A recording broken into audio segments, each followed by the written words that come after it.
ಮಲ್ಲಿಗೆಯಲ್ಲಿ ಆಕ್ಚುಲಿ ನೀವು ನೋಡಿ ಇಲ್ಲಿ ನಮ್ಮ ಕರಾವಳಿ ಭಾಗದಲ್ಲಿ ಯಾವ ತರ ಈಗ ಮಲ್ಲಿಗೆ ಪ್ರತಿಯೊಂದು ಮನೆಯಲ್ಲಿ ತಮಾಷೆ ಹೇಳುದಲ್ಲ, ಒಂದು ವಿಷಯ ಹೇಳುದು, ಒಂದು ಫ್ಯಾಕ್ಟ್.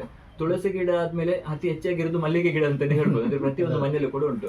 ಯಾಕೆ ಅಂತ ಹೇಳಿದ್ರೆ ಅದರ ಇನ್ಕಮ್ ಕೂಡ ಉಂಟು. ಈಗ ಮಲ್ಲಿಗೆ ಬುಡ ಹಾಕುವಾಗ ಎಂತೆಲ್ಲ ಪ್ರೊಸೀಜರ್ ಅನ್ನು ಫಾಲೋ ಮಾಡ್ಬೇಕು, ಮತ್ತೆ ಏನೆಲ್ಲ ಅದಕ್ಕೆ ಪೋಷಕಾಂಶಗಳನ್ನು ನೀಡಬೇಕು ಅಂತ ಹೇಳುವ. ಗೊಬ್ಬರ ನಾವು ಎಲ್ಲಿ ರಾಶಿ ಹಾಕಿರ್ತೇವೆ ನೋಡಿ, ಅಲ್ಲೇ ನಾವು ಒಳ್ಳೆಯ ಬ್ಯಾಕ್ಟೀರಿಯಾ ನಾವು ಹಾಕಿ ಬಿಡಬೇಕು. ಅಂದ್ರೆ ಟ್ರೈಕೋಡರ್ಮ್ ಆಗಿರ್ಬೋದು ಅಥವಾ AMC, ಇವುಗಳನ್ನು ಗೊಬ್ಬರಕ್ಕೆ ಮಿಕ್ಸ್ ಮಾಡಿ ಬಿಟ್ರೆ ಅಂತ ಅದು ಒಳ್ಳೆ ಎನ್ರಿಚ್ಡ್ ಗೊಬ್ಬರ.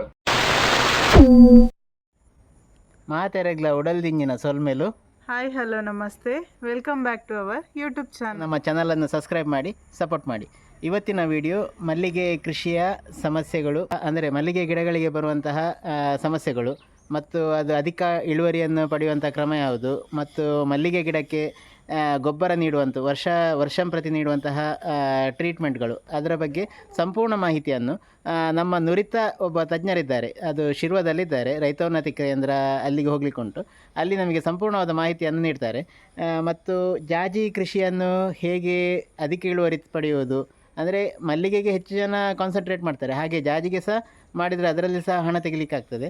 ಅದನ್ನು ಹೇಗೆ ಮೇಂಟೈನ್ ಮಾಡೋದು, ಅದಕ್ಕೆ ಹೇಗೆ ಗೊಬ್ಬರ ಇಡುವಂಥ ಕ್ರಮ, ಯಾವ ರಾಸಾಯನಿಕವನ್ನು ಬಳಸಬೇಕು, ಯಾವ ಜೈವಿಕ ಗೊಬ್ಬರವನ್ನು ಬಳಸಬೇಕು ಹೇಳುವ ಮಾಹಿತಿಯನ್ನು, ಸಂಪೂರ್ಣ ಮಾಹಿತಿಯನ್ನು ಅವರು ನೀಡ್ತಾರೆ.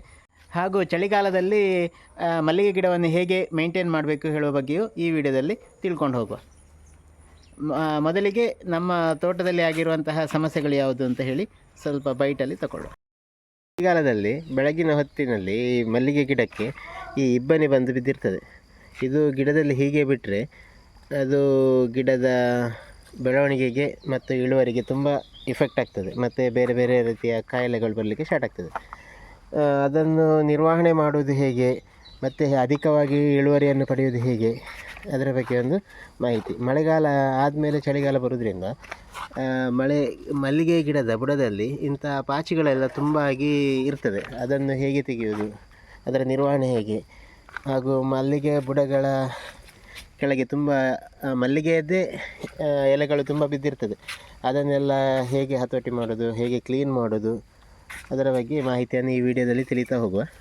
ಹಾಗೂ ಯಾವ ರಾಸಾಯನಿಕವನ್ನು ಬಳಸಿ ಈ ಪಾಚಿಯನ್ನು ನಿಯಂತ್ರಿಸಲಾಗ್ತದೆ ಅಂತ ಹೇಳುವ ಬಗ್ಗೆ ಸಹ ಒಂದು ಮಾಹಿತಿಯನ್ನು ನಾವು ಈ ವಿಡಿಯೋದಲ್ಲಿ ನೀಡ್ತೇವೆ. ಮಳೆಗಾಲ ನಂತರ ಚಳಿಗಾಲದಲ್ಲಿ ಬರುವಾಗ ಮಲ್ಲಿಗೆ ಗಿಡದಲ್ಲಿ ಬರುವಂತಹ ಪ್ರಮುಖ ಸಮಸ್ಯೆ ಅಂದರೆ ಇದೆ ಪಾಚಿ, ಅಂದರೆ ಕಪ್ಪು ಕಟ್ಟುವುದು, ದಂಟು ಕಪ್ಪಾಗುವುದು. ಪಾಚಿ ಕಟ್ಟಿದರೆ ಹೇಗೆ ನಿಯಂತ್ರಿಸುವುದು, ಪಾಚಿ ಕಟ್ಟಿದರೆ ಮೈನ್ ಪ್ರಾಬ್ಲಮ್ ಎಂತಾಗ್ತದೆ ಅಂದರೆ ಇಳುವರಿ ಕಮ್ಮಿ ಆಗ್ತದೆ. ಅಂದರೆ ಅದಕ್ಕೆ ಬೇಕಾದಂಥ ಆಮ್ಲಜನಕ ಸಿಗುವಂಥ ಸೆಲ್ಸ್ಗಳೆಲ್ಲ ಬ್ಲಾಕ್ ಆಗೋದ್ರಿಂದ ಅದನ್ನು ಹೇಗೆ ನಿಯಂತ್ರಿಸೋದು, ಹಾಗೆ ಬುಡ ಹಾಕೋದು, ಅಂದರೆ ನಮ್ಮ ತುಳುವಲ್ಲಿ ಹೇಳೋದು ಮಲ್ಲಿಗೆ ಮುದೆಲ್ಲ ಹಾಕೋದು ಅಂತ ಹೇಳ್ತಾರೆ. ಆಗ ಯಾವುದೆಲ್ಲ ಗೊಬ್ಬರಗಳನ್ನು ಬಳಸಬೇಕು, ಹೇಗೆ ಮೇಂಟೈನ್ ಮಾಡಬೇಕು ಹೇಳೋ ಬಗ್ಗೆ ಅವರು ಸಂಪೂರ್ಣ ಮಾಹಿತಿಯನ್ನು ನೀಡ್ತಾರೆ. ಮಲ್ಲಿಗೆ ಕೃಷಿ ಎಂಬುದು ಒಂದು ತುಂಬ ಆದಾಯದಾಯಕವಾದಂತಹ ಕೃಷಿಯಾಗಿದೆ, ವಾಣಿಜ್ಯ ಬೆಳೆ. ಇದನ್ನು ಕ್ರಮವಾಗಿ ಮಾಡಿದರೆ ಇದರಲ್ಲಿ ತುಂಬ ಬೆನಿಫಿಟ್ ತೆಗಿಲಿಕ್ಕೆ ಆಗ್ತದೆ, ಅಂದರೆ ಹಣ ತೆಗಿಲಿಕ್ಕೆ ಆಗ್ತದೆ. ಅದರ ನಿರ್ವಹಣೆಯ ಬಗ್ಗೆ ಮಾಹಿತಿಯನ್ನು ನಮ್ಮ ಶಿರ್ವದಲ್ಲಿ ರೈತೋನ್ನತಿ ಕೇಂದ್ರ ಅಂತ ಒಂದು ಶಾಪ್ ಉಂಟು, ಅವರು ನಮಗೆ ಅಂದರೆ ಕ್ಲೀನ್ ಆದ ಮಾಹಿತಿಯನ್ನು ನಮಗೆ ನೀಡ್ತಾರೆ. ಯಾವ ರಾಸಾಯನಿಕವನ್ನು ಬಳಸಬೇಕು ಮತ್ತು ಹೇಗೆ ನಿರ್ವಹಣೆ ಮಾಡಬೇಕು ಹೇಳುವ ಬಗ್ಗೆ ಸಹ ಅವರು ಹೇಳ್ತಾರೆ. ಹಾಗೆ ಮಲ್ಲಿಗೆ ಗಿಡಕ್ಕೆ ಬುಡ ಹಾಕೋದು ಅಂತ ಇರ್ತದೆ ವರ್ಷಕ್ಕೊಂದು ಸಲ, ಅದು ಯಾವ ಟೈಮಲ್ಲಿ ಮಾಡಬೇಕು, ಎಂತೆಲ್ಲ ಹಾಕಬೇಕು, ಹೇಗೆಲ್ಲ ಮಾಡಬೇಕು ಹೇಳುವ ಬಗ್ಗೆ ಸಹ ಅವರು ಸಂಪೂರ್ಣವಾದ ಮಾಹಿತಿಯನ್ನು ಈ ವಿಡಿಯೋದಲ್ಲಿ ನೀಡ್ತಾರೆ.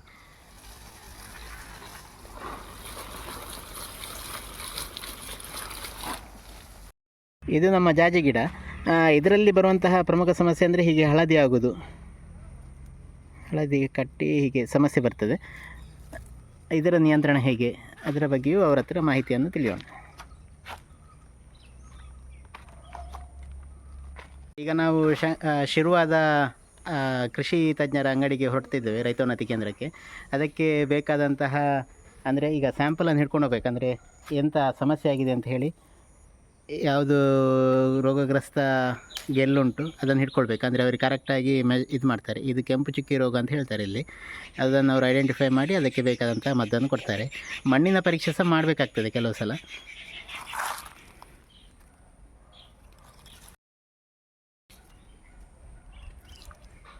ನೀವು ಈ ಸತಿ ಗಮನಿಸಿರ್ಬೋದು, ಈ ಮದುವೆ ಸೀಸನ್ ಟೈಮಲ್ಲಿ ಮಲ್ಲಿಗೆಗೆ ಅಟ್ಟೆಗೆ 3,600 ರೂಪಾಯಿವರೆಗೂ ಹೋಗಿದೆ ಅಂಗಡಿಗಳಲ್ಲಿ. ಮಲ್ಲಿಗೆ ಕಟ್ಟೆಯಲ್ಲಿ ಕೊನೆ ಅಂದರೆ ರೈತರಿಗೆ ಸಿಗುವಂತಹ ಬೆಲೆ 2,100 ಆಗಿರ್ತದೆ. ಆದರೆ ತುಂಬ ಡಿಮಾಂಡ್ ಇತ್ತು ಈ ಸಲ. 3,500 ಹೋದರೂ ಸಹ ಒಂದು ಅಟ್ಟೆ ಮಲ್ಲಿಗೆ ಸಿಗೋದು ಕಷ್ಟ ಆಗಿತ್ತು. ತುಂಬ ಜನ ಕೇಳಿದರು ನಮ್ಮ ಹತ್ರ ಡೈರೆಕ್ಟಾಗಿ, ಆದರೆ ಯಾರ ಹತ್ರ ಸಹ ಅಷ್ಟೊಂದು ಇಳುವರಿ ಇರಲಿಲ್ಲ. ನಾವೀಗ ಶಿರ್ವದಲ್ಲಿರುವಂತಹ ರೈತೋನ್ನತಿ ಕೃಷಿ ಕೇಂದ್ರ ಸೇವಾ ಕೇಂದ್ರಕ್ಕೆ ಬಂದಿದ್ದೇವೆ. ಅದು ಶಿರ್ವಪೇಟೆಯಿಂದ ಸ್ವಲ್ಪ ಈಚೆ ಉಂಟು. ಶಿರ್ವಪೇಟೆಯಿಂದ ಒಂದು 100 ಮೀಟ್ರ್ ಬಂದಾಗ, 100-150 ಮೀಟ್ರ್ ಬಂದಾಗ ರೈತೋನ್ನತಿ ಕೃಷಿ ಸೇವಾ ಕೇಂದ್ರ ಅಂದರೆ ಉಡುಪಿಯಿಂದ ಕಟ್ಪಾಡಿಯಿಂದ ಬರುವಾಗ ಬೆಳ್ಮಣಿಗೆ ಹೋಗುವಾಗ ನಮ್ಮ ರೈಟ್ ಸೈಡಲ್ಲಿ ಸಿಗ್ತದೆ. ಈಗ ನಾವು ಅವರ ಶಾಪ್ನ ಹತ್ತಿರ ಇದ್ದೇವೆ. ಶಾಪಿಗೆ ಹೋಗಿ ಅವರ ಹತ್ರ ಮಾಹಿತಿಯನ್ನು ಪಡೆಯೋದು. ನಾವೀಗ ಪ್ರಧಾನ ಮಂತ್ರಿ ಕಿಸಾನ್ ಸಮೃದ್ಧಿ ಕೇಂದ್ರ ರೈತೋನ್ನತಿ ಕೃಷಿ ಸೇವಾ ಕೇಂದ್ರ ಶಿರ್ವದಲ್ಲಿದ್ದೇವೆ. ನಮ್ಮ ಜಾನ್ ಅವರೀಗ ಮಲ್ಲಿಗೆ ಕೃಷಿಯಲ್ಲಿ ಆಗುವಂತಹ ಸಮಸ್ಯೆಗಳಿಗೆ ಪರಿಹಾರವನ್ನು ನೀಡ್ತಾರೆ. ಹಾಗೂ ಅವರ ಶಾಪ್ಗಳಲ್ಲಿ ಎಂತೆಲ್ಲ ಸಿಗ್ತದೆ ಅಂತ ಒಮ್ಮೆ ನೋಡುವ. ಆಧುನಿಕ ಕೃಷಿಗೆ ಬೇಕಾದಂತಹ ಸಾಮಗ್ರಿಗಳೆಲ್ಲ ಸಿಗ್ತದೆ, ಗಮನಿಸ್ಬೋದು ನೀವು.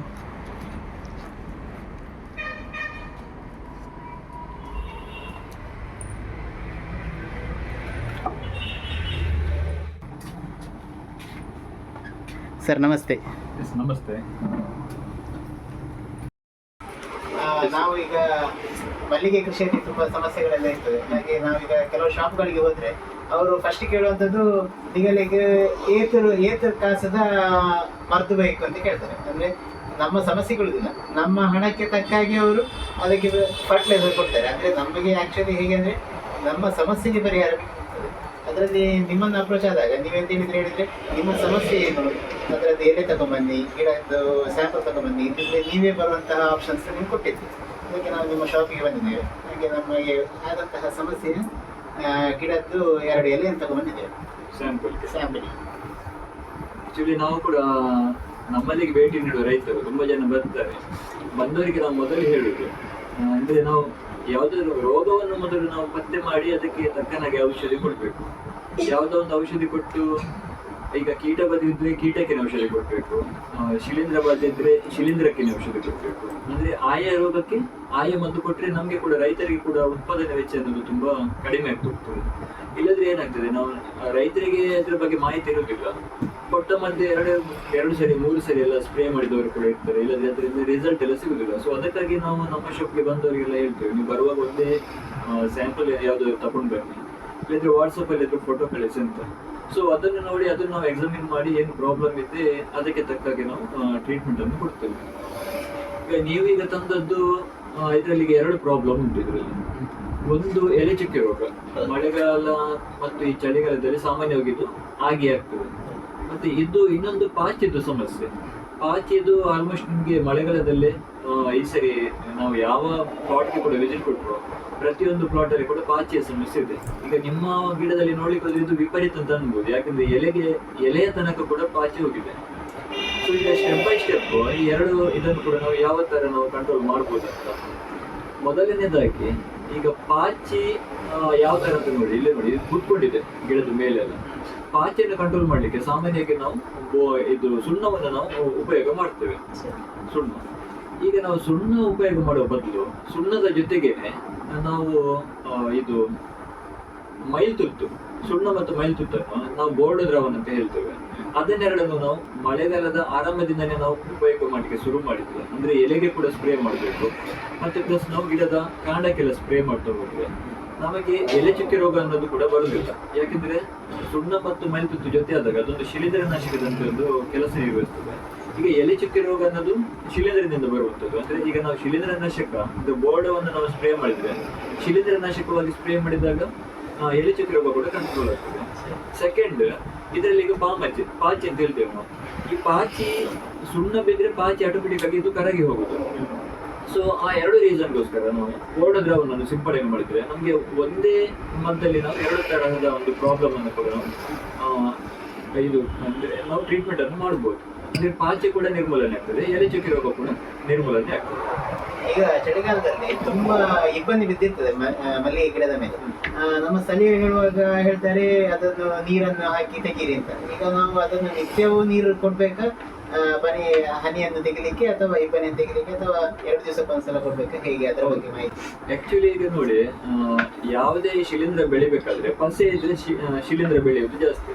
ಮುಂಚೆಲ್ಲ ಹೇಳ್ತಿದ್ರು ಅಂದ್ರೆ ಇಬ್ಬನಿಯನ್ನು ನಾವು ಇದು ಕೆಳಗೆ ಹಾಕ್ಬೇಕಂತ. ಆದ್ರೆ ಆಕ್ಚುಲಿ ಯಾವುದೇ ಕೂಡ ನೆಸೆಸಿಟಿ ಇಲ್ಲ. ಯಾಕಂದ್ರೆ ನಾವು ನೀರು ಹಾಕ್ಲಿಕ್ಕೆ ಹೋದ್ರೆ ಅಲ್ಲಿ ಇನ್ನೂ ಕೂಡ ನೀರಿನ ಪಸೆನೆ ಜಾಸ್ತಿ ಆಗ್ತದೆ. ಈಗ ನಾವು ನೀರು ಕೊಡ್ಬೇಕು ಗಿಡಕ್ಕೆ, ಆದ್ರೆ ಪ್ರತಿದಿನ ಇಬ್ಬನಿ ಉಳಿಸುವ ಅಗತ್ಯ ಅಂತೂ ಏನು ಇರುವುದಿಲ್ಲ. ಈಗ ಇದ್ರಲ್ಲಿ ನೋಡಿ, ಈಗ ಚಳಿಗಾಲದ ಹೊತ್ತಲ್ಲಿ ಇಬ್ಬನಿ ಎಲ್ಲ ಬಿದ್ರೆ ಈ ತರ ಪ್ರಾಬ್ಲಮ್ ಈಗ ಚಳಿಗಾಲದಲ್ಲಿ ಕೂಡ ಬರ್ತದೆ. ಇದು ಯಾವಾಗಿಂದ ಸ್ಟಾರ್ಟ್ ಆಗ್ತದೆ ಅಂತ ಹೇಳಿದ್ರೆ, ಸಾಧಾರಣ ಜೂನ್ ಮಳೆ ಬೀಳುವಾಗ ಶುರುವಾಗಿ ನಮ್ದಿಲ್ಲಿ ಇಬ್ಬನಿ ಅಂದ್ರೆ ನಾವು ಪನಿ ಬೀಳುವುದು ಅಂತ ಹೇಳ್ತೇವೆ ತುಳುವಲ್ಲಿ. ಇದು ಅಕೆರೆ ಆಗೋ ತನಕ, ಅಂದ್ರೆ ಇದು ಸಾಧಾರಣವಾಗಿ ನಾವು ಶಿವರಾತ್ರಿಯ ಹೊತ್ತಿಗೆ ನಮ್ಗೆ ಹನಿ ಬೀಳುವುದು ಕಡಿಮೆ ಆಗ್ತದೆ. ಅಲ್ಲಿಯ ತನಕ ಎಲೆಗಳಿಗೆ ನಾವು ಶಿಲೀಂಧ್ರನಾಶಕವನ್ನು ಸ್ಪ್ರೇ ಮಾಡ್ತೀವಿ. ಪ್ರತಿ 15 ದಿನಕ್ಕೊಮ್ಮೆ ಶಿಲೀಂಧ್ರನಾಶಕವನ್ನು ನಾವು ಸ್ಪ್ರೇ ಮಾಡಿದ್ರೆ ಎಲೆ ಚುಕ್ಕೆ ರೋಗ ಅನ್ನೋದು ಬರುವುದಿಲ್ಲ. ಮೇನ್ ಆಗಿ ಬರುವುದು ಯಾಕಂತ ಹೇಳಿದ್ರೆ, ಶಿಲೀಂಧ್ರ ಇದರ ಮೇಲೆ ಇಲ್ಲಿ ನೀರಿರ್ತದೆ, ನೀರಲ್ಲಿ ಇಲ್ಲಿ ಶಿಲೀಂಧ್ರ ಬೆಳೆಯುತ್ತದೆ, ಅದು ಇಲ್ಲೇ ಕೊಳಿಲಿಕ್ಕೆ ಶುರುವಾಗುದು. ಸೊ ನಾವೀಗ ಶಿಲೀಂಧ್ರನಾಶಕವನ್ನೇ ನಾವು ಸ್ಪ್ರೇ ಮಾಡಿದ್ರೆ ಶಿಲೀಂಧ್ರದ ಬೆಳವಣಿಗೆ ಆಗುದಿಲ್ಲ. ಮತ್ತೆ ಪ್ರತಿ 15 ದಿನಕ್ಕೊಮ್ಮೆ ಯಾಕೆ ನಾವು ಸ್ಪ್ರೇ ಮಾಡ್ಬೇಕಂತ ಹೇಳುದಂತ ಹೇಳಿದ್ರೆ, ಈಗ ನೋಡಿ, ಇದು ಹಳತಿ ಎಲೆ ಒಂದು ಉದಾಹರಣೆಗೆ ಹೇಳುದಾದ್ರೆ, ಪ್ರತಿ 15 ದಿನಕ್ಕೆ ಹೊಸ ಚಿಗುರು ಬಂದಾಗ ನಾವು ಈ ಹಳ ಎಲೆಯಲ್ಲಿದ್ದ ಶಿಲೀಂಧ್ರ ಹೊಸ ಎಲೆಗೆ ಕೂಡ ಬೀಳ್ತದೆ. ಆದ್ರೆ ನಾವು ಶಿಲೀಂಧ್ರನಾಶಕ ಕೊಟ್ಟು ಇದನ್ನಲ್ಲಿ ನಾವು ಶಿಲೀಂಧ್ರ ಇರದಾಗೆ ಮಾಡಿದ್ರೆ ಹೊಸ ಎಲೆ ಕೂಡ ನಮಗೆ ಚೆನ್ನಾಗಿ ಬರ್ತದೆ ಅಂತ. ಸೊ ಅದಕ್ಕಾಗಿ ನಾವು ಪ್ರತಿ 15 ದಿನಕ್ಕೊಮ್ಮೆ ಶಿಲೀಂಧ್ರನಾಶಕವನ್ನು ಸ್ಪ್ರೇ ಮಾಡಬೇಕು. ಇಲ್ಲಿ ಸಾಮಾನ್ಯವಾಗಿ ನಮ್ಮ ಊರಲ್ಲೆಲ್ಲ ಯಾವ್ದು ಕೆಮಿಕಲ್ಸ್ ಅಲ್ಲಿ ಯೂಸ್ ಮಾಡ್ತಾರೆ, ಇದು ಸಾಫ್ ಅಂತ ಶಿಲೀಂಧ್ರನಾಶಕ. ಇದು ಆಕ್ಚುಲಿ ಬ್ರ್ಯಾಂಡ್ ಹೆಸರು. ಇದರಲ್ಲಿ ಬರುವಂತದ್ದು ಕಾರ್ಬನ್ಡಿಸಮ್ 12% ಪ್ಲಸ್ ಮ್ಯಾಂಕೋಸೆಬ್ 63% ಅಂತ 2 ಕೆಮಿಕಲ್ಸ್ ಇದರಲ್ಲಿ ಕಾಂಬಿನೇಷನ್ ಅಲ್ಲಿ ಬರ್ತದೆ. ಇದನ್ನು ನಾವು ಪ್ರತಿ 1 ಲೀಟರ್ ನೀರಿಗೆ 2 ಗ್ರಾಮ್ನಂತೆ ನಾವು ಹಾಕಿ ಸ್ಪ್ರೇ ಮಾಡಬೇಕು. ಬಳಸುವ ಪ್ರಮಾಣ ಕೂಡ ಅಷ್ಟೇ ಇರಬೇಕು. ಅಂದ್ರೆ ಕಂಪನಿ ಯಾವ ತರಹದಲ್ಲಿ ನಮ್ಗೆ ರೆಕಮೆಂಡೇಶನ್ ಮಾಡ್ತಾರೆ ಅಥವಾ ತಜ್ಞರು ಯಾವ ಪ್ರಮಾಣದಲ್ಲಿ ರೆಕಮೆಂಡೇಶನ್ ಮಾಡ್ತಾರೆ ಅದೇ ಪ್ರಮಾಣದಲ್ಲಿ ನಾವು ಹಾಕ್ಬೇಕಾಗ್ತದೆ. ಈಗ ಮದ್ದು ಉಂಟಂತ ಇಡೀ ತೊಟ್ಟೆನೆ ಹಾಕೋದಲ್ಲ ಯಾವತ್ತೂ ಕೂಡ. ಈಗ ಒಂದು 10 ಗಿಡ ಆದ್ರೆ ಎಷ್ಟು ಗ್ರಾಮ್ ಅನ್ನು ನೀರಿಗೆ ಮಿಕ್ಸ್ ಮಾಡಿ ಹಾಕ್ಬೇಕು? 15 ಗಿಡ ಅಂತ ಹೇಳಿದ್ರೆ ಇವಾಗ ಸಾಧಾರಣವಾಗಿ ಒಂದು 15 ಗಿಡ ಅಂದಾಜು ನಮ್ಮ ಊರಲ್ಲೆಲ್ಲ ಹೆಚ್ಚಾಗಿ ಇರುವುದು ಎಲ್ಲ 30 ಗಿಡದೇ ಇರುವುದು. ಸಾಧಾರಣವಾಗಿ ಈಗ ಅರ್ಧ ಲೀಟರ್ ನೀರು 1 ಗಿಡಕ್ಕೆ ನಮ್ಗೆ ಸ್ಪ್ರೇ ಬೇಕು. ಯಾಕಂದ್ರೆ ಗಿಡ ಅಗಲವಾಗಿರ್ತದೆ, ಅದು ಸಾಮಾನ್ಯ ದೊಡ್ಡ ಸೈಜ್ ನ ಗಿಡಕ್ಕೆ ನಮ್ಗೆ ಹೇಳುದಿಲ್ಲ. ಸೊ ನಾವೀಗ 30 ಗಿಡ ಇದ್ರೆ 15 ಲೀಟರ್ ಬೇಕಾಗ್ತದೆ. 15 ಲೀಟರ್ ನೀರು ತಗೊಂಡ್ರೆ ಶಿಲೀಂಧ್ರನಾಶಕ ನಮ್ಗೆ 30 ಗ್ರಾಮ್ ತನಕ ಬೇಕು. ಇದು ಒಂದೇ ಶಿಲೀಂಧ್ರನಾಶಕ ಅಂತಲ್ಲ, ಇದಕ್ಕಿಂತಲೂ ಒಳ್ಳೆಯ ಕೆಲವು ಶಿಲೀಂಧ್ರನಾಶಕ ಕೂಡ ಇರ್ತದೆ. ಇಲ್ಲಿ ನೋಡಿ, ಎಲೆ ಚುಕ್ಕೆ ರೋಗಕ್ಕೆ ಇದೊಂದಿದೆ, ಇನ್ನೊಂದು ಸೋಫಿ ಅಂತ. ಇದು ಕೂಡ ಹೆಚ್ಚಿನ ಎಲ್ಲ ಔಷಧಿ ಅಂಗಡಿಯಲ್ಲಿ ಬ್ರ್ಯಾಂಡ್ ಔಷಧಿಗಳು ಇವೆಲ್ಲ. ಇದರಲ್ಲಿ ಹೆಕ್ಸಾಕೊನಜೋಲ್ ಪ್ಲಸ್ ಕಾರ್ಬನ್ಡಿಸಮ್ ಅಂತ ಶಿಲೀಂಧ್ರ ಇದೆ. ಇದನ್ನು ಕೂಡ ಅಷ್ಟೇ, ಅಂದ್ರೆ ಯಾವ್ದಾದ್ರು ಒಂದು, ಎರಡನ್ನು ಬಳಸಬೇಕಂತಿಲ್ಲ, ಯಾವ್ದಾದ್ರು ಒಂದು ಶಿಲೀಂಧ್ರನಾಶಕ ಪ್ರತಿ 15 ದಿನಕ್ಕೊಮ್ಮೆ ನಾವು ಯೂಸ್ ಮಾಡ್ತಿದ್ರೆ ಎಲೆಯ ಮೇಲೆ ಇರುವಂತಹ ಶಿಲೀಂಧ್ರವನ್ನು ನಾವು ಹತೋಟಿಯಲ್ಲಿ ಇಡ್ಬೋದು. ಅಂದ್ರೆ ಸಂಪೂರ್ಣವಾಗಿ ನಾಶ ಮಾಡ್ಲಿಕ್ಕೆ ಆಗುದಿಲ್ಲ, ಶಿಲೀಂಧ್ರ ಇರುದಿರ್ತದೇನೆ, ಬಟ್ ನಾವು ಹೊಸ ಎಲೆಗೆ ಬರುವುದನ್ನು ನಾವು ನಿಯಂತ್ರಣ ಮಾಡ್ಬೋದು. ಈಗ ಶಿಲೀಂಧ್ರನಾಶಕವನ್ನು ನೀಡುವುದು ಬೆಳಗಿನ ಹೊತ್ತಿನಲ್ಲಿ ಇಡ್ಬೇಕಾ, ಮಧ್ಯಾಹ್ನ ನೀಡ್ಬೇಕಾ ಅಥವಾ ಸಾಯಂಕಾಲ ನೀಡ್ಬೇಕು? ಇದೊಂದು ಆಕ್ಚುಲಿ ಕ್ವಶನ್, ಒಳ್ಳೆ ಪ್ರಶ್ನೆ. ಯಾವತ್ತು ಕೂಡ ನಾವು ಶಿಲೀಂಧ್ರನಾಶಕ ನಾವು ಕೊಡುದಾದ್ರೆ ಶಿಲೀಂಧ್ರ ಯಾವಾಗಲೂ ಆಕ್ಟಿವ್ ಆಗಿರೋದು ಯಾವತ್ತು ಅಂದ್ರೆ ಅದು ಒಂದು ಸ್ವಲ್ಪ ನೀರಿನ ಪಸೆ ಇದ್ದಾಗ ಮಾತ್ರ. ಒಂದೇ ಸಾಯಂಕಾಲದ ಹೊತ್ತಿಗೆ, ಅಂದ್ರೆ ಸಾಯಂಕಾಲದ ಹೊತ್ತಿಗೆ ಈಗ ಮಾಯಿಶ್ಚರ್ ಎಲ್ಲ ಬೀಳಲಿಕ್ಕೆ ಶುರುವಾಗ್ತದೆ. ಇಲ್ಲದ್ರೆ ಬೆಳಿಗ್ಗೆ ಬೇಗ ಒಂದು 10 ಗಂಟೆಯ ಮೊದಲು ಮಾಯಿಶ್ಚರ್ ಇರ್ತದೆ, ಆ ಹೊತ್ತಲ್ಲಿ ಶಿಲೀಂಧ್ರ ಆಕ್ಟಿವೇಟ್ ಆಗಿರ್ತದೆ. ಬಿಸಿಲಿಗೆ ಇವುಗಳು ನ್ಯೂಟ್ರಲ್ ಆಗಿರ್ತವೆ. ಈಗ ನಮ್ಮ ಉಡುಪಿದ್ದು ಬಿಸಿಲು ಯಾವ ತರ ಅಂತ ಹೇಳಿದ್ರೆ 10-11 ಗಂಟೆ ಆಗುವಾಗ ಎಲ್ಲ ಡ್ರೈ ಆಗಿ ಹೋಗ್ತದೆ. ಸೊ ಅಂತ ಸಮಯದಲ್ಲಿ ನಾವು ಔಷಧಗಳನ್ನು ಸಿಂಪಡಣೆ ಕೂಡ ಮಾಡಬಾರ್ದು. ಯಾಕೆಂತ ಹೇಳಿದ್ರೆ, ಮೊದಲನೇದಾಗಿ ಅಲ್ಲಿ ಶಿಲೀಂಧ್ರವೇ ಇರದೆ ನಾವು ಶಿಲೀಂಧ್ರನಾಶಕ ಕೊಟ್ಟರೆ ಅದು ವೇಸ್ಟ್ ಅಂತ ಒಂದು. ಎರಡನೇದು ಏನಾಗ್ತದೆ ಅಂತ ಹೇಳಿದ್ರೆ, ನಮ್ದು ಪ್ರಖರವಾದ ಬಿಸಿಲು ಇರ್ತದೆ. ಹನಿ ತುಂಬಾ ನಾವು ಸ್ಪ್ರೇ ಮಾಡುವಾಗ ಹನಿ ತುಂಬಾ ಕಡಿಮೆ ಹನಿ ಬೀಳುವಾಗ ಬಿಸಿಲು ಬಿದ್ದು ಒಂದು 5-6 ನಿಮಿಷ ಕೂಡ ಬೇಡ, ಈಗ ಒಂದು 1-2 ನಿಮಿಷದಲ್ಲಿ ಈ ನೀರು ಆವಿಯಾಗಿ ಹೋಗ್ತದೆ. ಅಂದ್ರೆ ಎಲೆಗಳು ಈ ಔಷಧವನ್ನು ಹೀರುವ ಮೊದಲೇ ನಾವು ಕೊಟ್ಟ ಔಷಧಿ ನೀರಿನ ಜೊತೆಗೆ ಆವಿಯಾಗಿ ಹೋಗ್ತದೆ. ಸೊ ಆ ಕಾರಣಕ್ಕೋಸ್ಕರ ಮಧ್ಯಾಹ್ನ ಅಂತೂ ಕೊಡಬಾರ್ದು, ಬೆಳಿಗ್ಗೆ ಅಥವಾ ಸಾಯಂಕಾಲ ಯಾವ ಸಮಯದಲ್ಲಿ ಕೂಡ ನಾವು ಔಷಧಿಗಳನ್ನು ಸ್ಪ್ರೇ ಮಾಡೋದು ಒಳ್ಳೆಯದು. ಅಂದ್ರೆ ನಮಗೆ ರಿಸಲ್ಟ್ ನಮಗೆ ತುಂಬಾ ಒಳ್ಳೆ ಸಿಗ್ತದೆ. ಮಳೆಗಾಲದಲ್ಲಿ ಹೆಚ್ಚಿನ ತೋಟಗಳಲ್ಲಿ ಒಂದು ಸಾಧಾರಣವಾದ ಗಿಡಗಳೆಲ್ಲ ಸಾಯ್ತಾ ಉಂಟು. ಅಂದ್ರೆ ಇದ್ದಕ್ಕಿದ್ದಾಗೆ ಅದು ಸ್ವಲ್ಪ ಎಲೆಗಳೆಲ್ಲ ಉದುರಿ ಅದು ಆಲ್ಮೋಸ್ಟ್ ಈಗ ಹೆಚ್ಚಿನವರದ್ದು ಒಂದು 5-6 ತೋಟದಲ್ಲಿ ಒಂದು 5-6 ಗಿಡ ತುಂಬಾ ಕ್ರಿಟಿಕಲ್ ಕಂಡೀಷನ್ ಉಂಟು. ಅದಕ್ಕೆ ರೀಸನ್ ಎಂತ ಮತ್ತೆ ಅದರ ಹತೋಟಿಯನ್ನು ಹೇಗೆ ಮಾಡುವುದು? ಆಕ್ಚುಲಿ ಇಲ್ಲಿ ಮಲ್ಲಿಗೆಗೆ ಒಂದು 90% ಬರೋದು ಪ್ರಾಬ್ಲಮ್ ಎಲ್ಲ ಶಿಲೀಂಧ್ರದಿಂದ ಅಂತ ಹೇಳ್ಬೋದು ನಾವು. ಇವಾಗ ನೀವು ಹೇಳಿದ್ರೆ ಮಲ್ಲಿಗೆದು ಗೆಲ್ಲೆಲ್ಲ ಉದುರ್ತಾ ಉಂಟು, ಇದು ಎಲೆ ಉದುರ್ತಾ ಉಂಟು, ಗೆಲ್ಲು ಸಾಯ್ತಾ ಉಂಟಂತ. ಅದು ಕೂಡ ಆಕ್ಚುಲಿ ಸೊರಗು ರೋಗ ಅಂತ ನಾವು ಹೇಳ್ತೇವೆ. ಬರುದು ಮಣ್ಣಿನಿಂದ ಹರಡುವಂತದ್ದು ರೋಗ ಅದು. ಇಲ್ಲಿ ಸಾಮಾನ್ಯವಾಗಿ ಇಲ್ಲಿ ಹೇಳ್ತಾರೆ ಅದು ಗೆದ್ದಲೆಲ್ಲ ತಿಂದು ಇದು ಗಿಡ ಎಲ್ಲ ಡ್ಯಾಮೇಜ್ ಆಗಿದೆ ಅಂತ ಹೇಳಿ ಹೇಳ್ತಾರೆ. ಆಕ್ಚುಲಿ ಗೆದ್ದಲಿಂದ ಬರುದು ಕೀಟದಿಂದ ಬರುವಂತ ಸಮಸ್ಯೆ ಅಲ್ಲ, ಅದು ಬರುದು ಶಿಲೀಂಧ್ರದಿಂದ. ನಮ್ಮ ಮಣ್ಣಲ್ಲಿ ಕೆಲವು ಹಾನಿಕಾರಕ ಶಿಲೀಂಧ್ರಗಳು ಇರ್ತವೆ. ಈಗ ಶಿಲೀಂಧ್ರ ಅಂತ ಹೇಳಿದ್ರೆ ಅಂತ ನಾವು ತುಳುವಿನಲ್ಲಿ ಲಾಮ್ ಅಂತ ಹೇಳ್ತೇವೆ ಅಥವಾ ಅಣಬೆ ಅಂತ. ಯಾಕೆಂದ್ರೆ ಇದು ಶಿಲೀಂಧ್ರ ನಮ್ಮ ಕಣ್ಣಿಗೆ ಇದು ಕಾಣ್ತಾ ಇಲ್ಲ. ನಮ್ಮ ಮಣ್ಣಲ್ಲಿ ಆಲ್ರೆಡಿ ಅದು ಶಿಲೀಂಧ್ರ ಇರ್ತದೆ. ಅದಕ್ಕೆ ಒಂದು ಪೂರಕವಾದ ವಾತಾವರಣ, ಅಂದ್ರೆ ಅದು ಮಳೆಗಾಲದಲ್ಲೇ ಬರ್ಬೇಕಂತಿಲ್ಲ. ಈಗ ಕೆಲವರೀಗ ನವೆಂಬರ್ ಡಿಸೆಂಬರ್ ಅಲ್ಲಿ ಹಟ್ಟಿಗೊಬ್ಬರ ಇಟ್ಟಾಗ ಕೂಡ ಶಿಲೀಂಧ್ರಗಳು ಅದಕ್ಕೆ ಪೂರಕ ವಾತಾವರಣ ಸಿಕ್ಕಾಗ ಅವುಗಳು ಆಕ್ಟಿವೇಟ್ ಆಗ್ತವೆ. ಬೇರಿನ ಮೂಲಕ ಗಿಡದ ಒಳಗೆ ಪ್ರವೇಶವನ್ನು ಮಾಡ್ತವೆ. ಬೇರಿನ ಮೂಲಕ ಗಿಡದ ಒಳಗೆ ಪ್ರವೇಶ ಮಾಡಿದಾಗ ಏನಾಗ್ತದೆ ಅಂತ ಹೇಳಿದ್ರೆ, ಗಿಡದಲ್ಲಿ ನಿಮ್ಗೆ ಸಾಮಾನ್ಯವಾಗಿ ನಮ್ಗೆಲ್ಲ ಹೈಸ್ಕೂಲಲ್ಲೆಲ್ಲ ಕಲಿಸಿರ್ತಾರೆ, ಗಿಡದಲ್ಲಿ 2 ತರದೊಂದು ಪೈಪ್ ಇರ್ತದೆ. ಒಂದು ಆಹಾರ ಹೋಗ್ಲಿಕ್ಕೆ ಬೇರುಗಳ ಆಹಾರವನ್ನು ಗಿಡದ ಎಲೆಗಳಿಗೆ ತಲುಪಿಸುವ ಪೈಪ್, ಇನ್ನೊಂದು ನೀರನ್ನು ತಲುಪಿಸುವ ಪೈಪ್ ಇರ್ತದೆ. ಮಣ್ಣಲ್ಲಿ ಇರುವಂತಹ ಶಿಲೀಂಧ್ರ ಏನ್ ಮಾಡ್ತದೆ, ಈ ನೀರು ಹೋಗುವ ಪೈಪ್ ನ ಮೂಲಕನೇ ಗಿಡದ ಒಳಗಡೆ ಹೋಗ್ತದೆ. ಶಿಲೀಂಧ್ರ ನಿಮ್ಗೆ ಗೊತ್ತಿದೆ ಹೇಗೆ ಅಂತ ಹೇಳಿದ್ರೆ, ಅಣಬೆ ಅದು ಒಳಗೆ ಹೋದಾಗ ಅದಕ್ಕೆ ಎಲ್ಲಿಯಾದ್ರೂ ಗಾಳಿ ಇರದಂತಹ ವಾತಾವರಣ ಸಿಕ್ಕಿದ್ರೆ ಅದು ಆಟೋಮೆಟಿಕ್ ಆಗಿ ದೊಡ್ಡದಾಗ್ತದೆ. ಈಗ ನಮ್ದು ಇದು ಅಣಬೆ ಎಲ್ಲ ನೋಡಿ, ಎಲ್ಲಿ ಇದು ಶೀತಲೀಕರಣ ಕೇಂದ್ರದಲ್ಲೆಲ್ಲ ಅಣಬೆ ಇರುವಾಗ ಅದು ದೊಡ್ಡದಾಗ್ತದ. ಅದೇ ತರ ಈ ಪೈಪ್ ಅಲ್ಲಿ ಅದು ದೊಡ್ಡದಾಗುವಾಗ ಬ್ಲಾಕ್ ಆಗ್ತದೆ, ಅಂದ್ರೆ ನೀರು ಹೋಗುವ ಪೈಪ್ ಬ್ಲಾಕ್ ಆಗ್ತದೆ. ಹೊಸ ಗಿಡದ ಚಿಗುರಿಗೆಲ್ಲ ಮೇಲಿನಿಂದ ನಮಗೆ ನೀರೆಲ್ಲ ಸಪ್ಲೈ ಆಗದಾಗ ಮೇಲಿನಿಂದ ಗಿಡ ಮೊದಲಿಗೆ ನಿಧಾನವಾಗಿ ಎಲೆ ಹಳದಿ ಆಗುದು, ಎಲೆ ಉದುರುವುದು, ಅಲ್ಲಿಂದ ಅದು ಒಣಗುವುದು, ಆ ಥರದ್ದು ಮೇಲಿನಿಂದ ಕೆಳಗೆ ಸಾಯ್ತಾ ಬರುದು, ಕೊನೆಗೆ ಬೇರು ಕೂಡ ಕೊಳಿತು ಸಾಯ್ತದೆ. ಸೊ ಈಗ ಈ ಶಿಲೀಂಧ್ರಗಳು ಮಣ್ಣಲ್ಲಿ ಇರದಾಗೆ ನಾವು ಏನ್ ಮಾಡ್ಬೋದು ಅಂತ ಹೇಳಿದ್ರೆ, ಮೊದಲನೇದಾಗಿ ನಮ್ಮ ಈ ಯಾವ ಮಲ್ಲಿಗೆ ಪ್ಲಾಟ್ ಇರ್ತದೆ ನೋಡಿ, ಅಲ್ಲಿ ನೀರು ನಿಲ್ಲದಂತ ಒಂದು ವ್ಯವಸ್ಥೆಯನ್ನು ಮಾಡಬೇಕು. 2, ಮಲ್ಲಿಗೆಯ ಬುಡದಲ್ಲಿ ಸ್ವಚ್ಛತೆಯನ್ನು ಮಾಡಬೇಕು. 3ನೇದು ನಾವು ಮಣ್ಣಲ್ಲಿ pH ಲೆವೆಲ್ ಅನ್ನು ನಾವು ಕರೆಕ್ಟ್ ಆಗಿ ನಾವು ಮೇಂಟೈನ್ ಮಾಡಬೇಕು. pH ಅದು ಯಾಕೆ ಕರೆಕ್ಟ್ ಮಾಡ್ಬೇಕಂತ ಹೇಳಿದ್ರೆ, ಕರಾವಳಿ ಭಾಗದ ಮಣ್ಣು ಆಸಿಡಿಕ್, ಅಂದ್ರೆ ನಮ್ದು ಹುಳಿ ಮಣ್ಣು ಇರ್ತದೆ. ಹುಳಿ ಇರುವಂತಹ ಮಣ್ಣಿನಲ್ಲಿ ಈ ಶಿಲೀಂಧ್ರಗಳ ಚಟುವಟಿಕೆ ಜಾಸ್ತಿ. ಅದೇ ನಾವು ಅದಕ್ಕೆ ಸ್ವಲ್ಪ ಆ ಮಣ್ಣಿಗೆ ಸ್ವಲ್ಪ ನಾವು ಸುಣ್ಣವನ್ನು ಹಾಕಿದ್ರೆ ಮಣ್ಣಿನಲ್ಲಿರುವಂತಹ pH ಕರೆಕ್ಟ್ ಒಂದು ಬ್ಯಾಲೆನ್ಸ್ ಆಗಿ ಬರ್ತದೆ. ಸೊ ಬ್ಯಾಲೆನ್ಸ್ ಆದ ಮಣ್ಣು ಅಂದ್ರೆ pH ಕರೆಕ್ಟ್ ಇದ್ರೆ ಅಲ್ಲಿ ಶಿಲೀಂಧ್ರಗಳ ಚಟುವಟಿಕೆ ಆಟೋಮೆಟಿಕ್ ಆಗಿ ಒಂದು ನಾವು ನಿಯಂತ್ರಣ ಮಾಡಬಹುದು. ಇದು ಶಿಲೀಂಧ್ರ ಬರುವ ಮೊದಲೇ ಒಂದು ನಾವೊಂದು ಪ್ರಿಕಾಷನರಿ ಅಂತ ತಕೊಳ್ಳೋದು. 2ನೇದು, ನಾವು ಮಳೆ ಆರಂಭವಾಗುವ ಮೊದಲು ಅಥವಾ ಪ್ರತಿ 4 ತಿಂಗಳಿಗೆ ಒಮ್ಮೆ ಒಳ್ಳೆಯ ಶಿಲೀಂಧ್ರವನ್ನು ನಾವೇ ಗಿಡದ ಬುಡಕ್ಕೆ ಕೊಡ್ತಾ ಇರಬೇಕು. ಒಳ್ಳೆಯ ಶಿಲೀಂಧ್ರಗಳು ಯಾವ್ದು ಅಂತ ಹೇಳಿದ್ರೆ, ಒಂದು ಟ್ರೈಕೋಡರ್ಮ ಅಂತ ಒಂದು ಬರ್ತದೆ, ಇನ್ನೊಂದು ಬೇರು ರೂಟ್ ಡೆವಲಪ್ಮೆಂಟ್ ಆಗ್ಲಿಕ್ಕೆ ನಾವು ವ್ಯಾಮ್ ಅಂತ ಹೇಳ್ತೇವೆ ಅಥವಾ ಮೈಕೋರೈಸ್ ಅಂತ ಶಿಲೀಂಧ್ರ. ಇನ್ನೊಂದು ನಮ್ಮದು ತೋಟಗಾರಿಕಾ ಸಂಶೋಧನೆ ಕೇಂದ್ರದವರೊಂದು AMC ಅಂತ ಒಂದು ಅರ್ಕಾ ಮೈಕ್ರೋಬಯಲ್ ಕನ್ಸೋರ್ಷಿಯಂ ಅಂತ ಒಂದು ಹೊಸ ಬಗೆಯ ಶಿಲೀಂಧ್ರವನ್ನು ಉತ್ಪತ್ತಿ ಮಾಡಿದ್ದಾರೆ. ಇದನ್ನು ಕೂಡ ನಾವು ಬಳಸಬಹುದು. ಅದೇ ತರ ಮಲ್ಲಿಗೆಗೆ ಯಾವತ್ತೂ ಕೂಡ ಹೊಸ ಚಿಗುರು ಬರಬೇಕು. ಚಿಗುರು ಬರ್ಲಿಕ್ಕೆ ಸಾರಜನಕ ಬೇಕು. ಈಗ ನಾವು ಯೂರಿಯಾ ಎಲ್ಲ ಕೊಡ್ತಾ ಹೋದ್ರೆ ತುಂಬಾ ಉತ್ಪಾದನೆ ವೆಚ್ಚ ಜಾಸ್ತಿ. ಸೊ ಅಜೋಸ್ಪೈರುಲಮ್ ಅಂತ ಒಂದು ಶಿಲೀಂಧ್ರ ಬರ್ತದೆ, ಇದನ್ನು ಕೂಡ ನಾವು ಬಳಸಬಹುದು. ಅಂದ್ರೆ ಎಲ್ಲ ಶಿಲೀಂಧ್ರ ಒಟ್ಟಿಗೆ ಬಳಸುವುದಂತಲ್ಲ, ನಾವೊಂದು ಶೆಡ್ಯೂಲ್ ಮಾಡ್ತಾ ಇರ್ಬೇಕು. ಅಂದ್ರೆ ಪ್ರತಿ ಒಂದು 2 ತಿಂಗಳಿಗೆ ಒಮ್ಮೆ ಒಂದೊಂದು ಶಿಲೀಂಧ್ರವನ್ನು ನಾವು ಗಿಡದ ಬುಡಕ್ಕೆ ಕೊಡ್ತಾ ಹೋದ್ರೆ ಆ ಜಾಗದಲ್ಲಿ ಏನಾಗ್ತದೆ ಅಂತ ಹೇಳಿದ್ರೆ, ಕೆಟ್ಟ ಶಿಲೀಂಧ್ರ ಅಲ್ಲಿ ಉತ್ಪತ್ತಿ ಆಗ್ಲಿಕ್ಕೆ ಜಾಗ ಇರುವುದಿಲ್ಲ, ಒಳ್ಳೆ ಶಿಲೀಂಧ್ರಗಳೇ ತುಂಬಿಕೊಂಡಿರ್ತದೆ. ಈಗ ಟ್ರೈಕೋಡರ್ಮದ ಶಿಲೀಂಧ್ರ ಏನ್ ಮಾಡ್ತದೆ ಅಂತ ಹೇಳಿದ್ರೆ, ಅದು ಬೇರಿಗೆ ಒಂದು ರಕ್ಷಣೆ ಅಂತ ಕೊಡ್ತದೆ. ಅಂದ್ರೆ ಆ ಮಣ್ಣಿನಲ್ಲಿ ಹಾನಿಕಾರಕ ಯಾವ್ದಾದ್ರು ಶಿಲೀಂಧ್ರ ಇದ್ರೆ ಆ ಹಾನಿಕಾರಕ ಶಿಲೀಂಧ್ರವನ್ನು ಈ ಟ್ರೈಕೋಡರ್ಮದ ಶಿಲೀಂಧ್ರ ತಿಂದು ಹಾಕ್ತದೆ. ಸೊ ಅದಕ್ಕಾಗಿ ನಾವು ಟ್ರೈಕೋಡರ್ಮನ್ನು ಬಳಸಬೇಕು. ಇನ್ನೊಂದು ವ್ಯಾಮ್ ಅಂತ. ವ್ಯಾಮ್ ಅಂದ್ರೆ ಅದು ಯಾವ ತರ ಅಂತ ಹೇಳಿದ್ರೆ, ಅದೊಂದು ಕೃತಕವಾದ ಬೇರು, ನಮ್ಮ ಕಣ್ಣಿಗೆ ಕಾಣುದಿಲ್ಲ, ಅದೊಂದು ಕೃತಕವಾದ ಬೇರು. ಗಿಡದ ಬೇರುಗಳು ತುಂಬಾ ವಿಸ್ತಾರವಾಗಿ ಹರಡಲಿಕ್ಕೆ ಒಂದು ವ್ಯಾಮ್ ಶಿಲೀಂಧ್ರ ಅಥವಾ ಮೈಕ್ರೋರೈಸ್ ಶಿಲೀಂಧ್ರ ಸಹಾಯ ಮಾಡ್ತದೆ. ಸೊ ಇದನ್ನು ಕೂಡ ನಾವು ಬಳಸಿದ್ರೆ ಒಳ್ಳೆಯದು. ಇನ್ನೊಂದು AMC ಅಂತ, ಇದು ಈಗ ರೀಸೆಂಟ್ ಆಗಿ ತುಂಬಾ ಕಡೆ ತುಂಬಾ ಪ್ರಚಲಿತದಲ್ಲಿದೆ. ಮಲ್ಲಿಗೆ ಕೂಡ ಬಳಸಬಹುದು ಅಂತ ತುಂಬಾ ಜನರಿಗೆ ಗೊತ್ತಿಲ್ಲ. ಇಲ್ಲೆಲ್ಲ ನಮ್ಮ ಕರಾವಳಿ ಭಾಗದಲ್ಲೆಲ್ಲ ಅಡಿಕೆ ತೋಟದವರು ಅಡಿಕೆ ಸ್ಪೆಷಲ್ ಅಂತೆಲ್ಲ ಕೆಲವು ಬಗೆಯ ಒಂದು ಕ್ಯಾನ್ಗಳಲ್ಲಿ ತಂದು ಕೊಡ್ತಾರೆ. ಅದರಲ್ಲಿ ಕೂಡ ಇರುವುದು AMC ಆಕ್ಚುಲಿ. ಆದ್ರೆ ಅದರಲ್ಲಿ ಬ್ರ್ಯಾಂಡ್ ಬರುವಾಗ ಅಡಿಕೆ ಸ್ಪೆಷಲ್ ಅಥವಾ ತೆಂಗಿನಕಾಯಿ ಸ್ಪೆಷಲ್ ಅಂತ ಏನೋ ಆ ಒಂದು ಕ್ರಾಪ್ ಸ್ಪೆಷಲ್ ಆಗಿ ಬರ್ತದೆ. ಅದ್ರ ಇರುವುದು ಅದರಲ್ಲಿ AMC. ಸೊ AMC ಲಿಕ್ವಿಡ್ ಅನ್ನು ಕೂಡ ನಾವು ಬಳಸಿದ್ರೆ AMC ಅಲ್ಲಿ ಪ್ರಮುಖವಾಗಿ ಒಟ್ಟು ಕೆಲವು ಬಗೆಯ ಒಂದು ಸೂಕ್ಷ್ಮಜೀವಿಗಳ ಸಮೂಹ ಅಂತ ಹೇಳ್ಬೋದು. ಸೂಕ್ಷ್ಮಜೀವಿ ಸಮೂಹ ಅಂತ ಹೇಳಿದ್ರೆ ಅದರಲ್ಲಿ ಸಾರಜನಕ ಕರಗಿಸುವಂತಹ ಒಂದು ಬ್ಯಾಕ್ಟೀರಿಯಾ ಅಂದ್ರೆ ನಮ್ಮ ವಾತಾವರಣದಲ್ಲೇ ನೈಟ್ರೋಜನ್ ಅನ್ನೋದು ಇರ್ತದೆ, ಅದನ್ನು ಕರಗಿಸಿ ಗಿಡದ ಬೇರುಗಳಿಗೆ ಒದಗಿಸುವಂತ ಬ್ಯಾಕ್ಟೀರಿಯಾ. ಮಣ್ಣಿನಲ್ಲಿ ರಂಜಕ ಇರ್ತದೆ, ಅದನ್ನು ಕರಗಿಸಿ ಗಿಡಕ್ಕೆ ಒದಗಿಸುವಂತ ಬ್ಯಾಕ್ಟೀರಿಯಾ.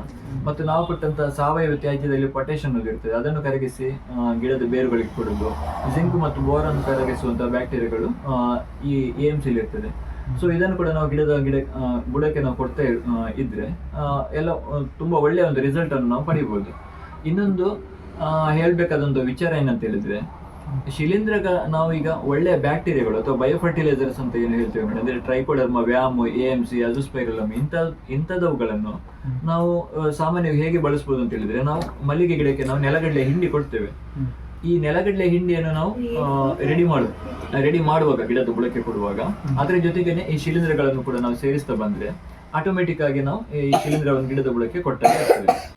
ಈಗ ನೀವು ಮೊದಲೇ ಈಗ ಹೇಳಿದ್ರೆ, ನಾವು ತುಂಬಾ ಪ್ಲಾಟ್ಗೆ ಹೋಗಿದ್ದೇವೆ, ಗಿಡದ ಇದು ಬೇರೆ ಎಲ್ಲ ಸಾಯ್ತಾ ಉಂಟು ಅಥವಾ ಗೆಲ್ಲುಗಳು ಸಾಯ್ತಿದೆ, ಎಲೆ ಎಲ್ಲ ಉದುರಿದೆ ಅಂತ.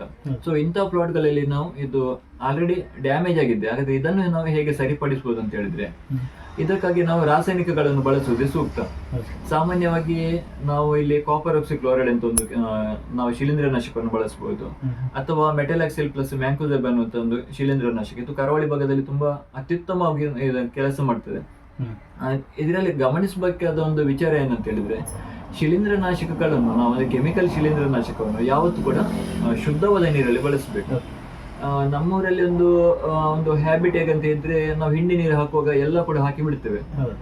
ಈ ಕಂಪನಿಗಳು ಅಥವಾ ಈ ಸಂಶೋಧನೆಗಳು ಯಾವ ತರ ಇದೆ ಅಂತ ಹೇಳಿದ್ರೆ, ಶುದ್ಧವಾದ ನೀರಲ್ಲಿ ಮಾತ್ರ ರಾಸಾಯನಿಕಗಳು ಕೆಲಸ ಮಾಡ್ತವೆ. ಅದೇ ನಾವು ಹಿಂಡಿ ನೀರು ಅಥವಾ ಗೊಬ್ಬರದ ನೀರಲ್ಲಿ ನಾವು ಈ ಶಿಲೀಂಧ್ರನಾಶಕ ಅಂದ್ರೆ ಕೆಮಿಕಲ್ ಶಿಲೀಂಧ್ರ ಬಳಸ್ತಾ ಹೋದ್ರೆ ಅದು ಏನಂತ ಆಗ್ತದೆ ಅಂತ ಹೇಳಿದ್ರೆ, ಅದು ಕಲಬೆರಕೆ ನೀರು ಅಂತ ಆಗ್ತದೆ, ಅಥವಾ ಕೆಟ್ಟ ನೀರು ಅಥವಾ ಬ್ಯಾಡ್ ನೀರು ಅಂತ ಆಗ್ತದೆ. ಸೊ ಅಲ್ಲಿ ಈ ಕೆಮಿಕಲ್ಸ್ಗಳು ಕೆಲಸ ಮಾಡುವಂತ ಪರ್ಸೆಂಟೇಜ್ ತುಂಬಾ ಕಡಿಮೆ ಆಗ್ತದೆ.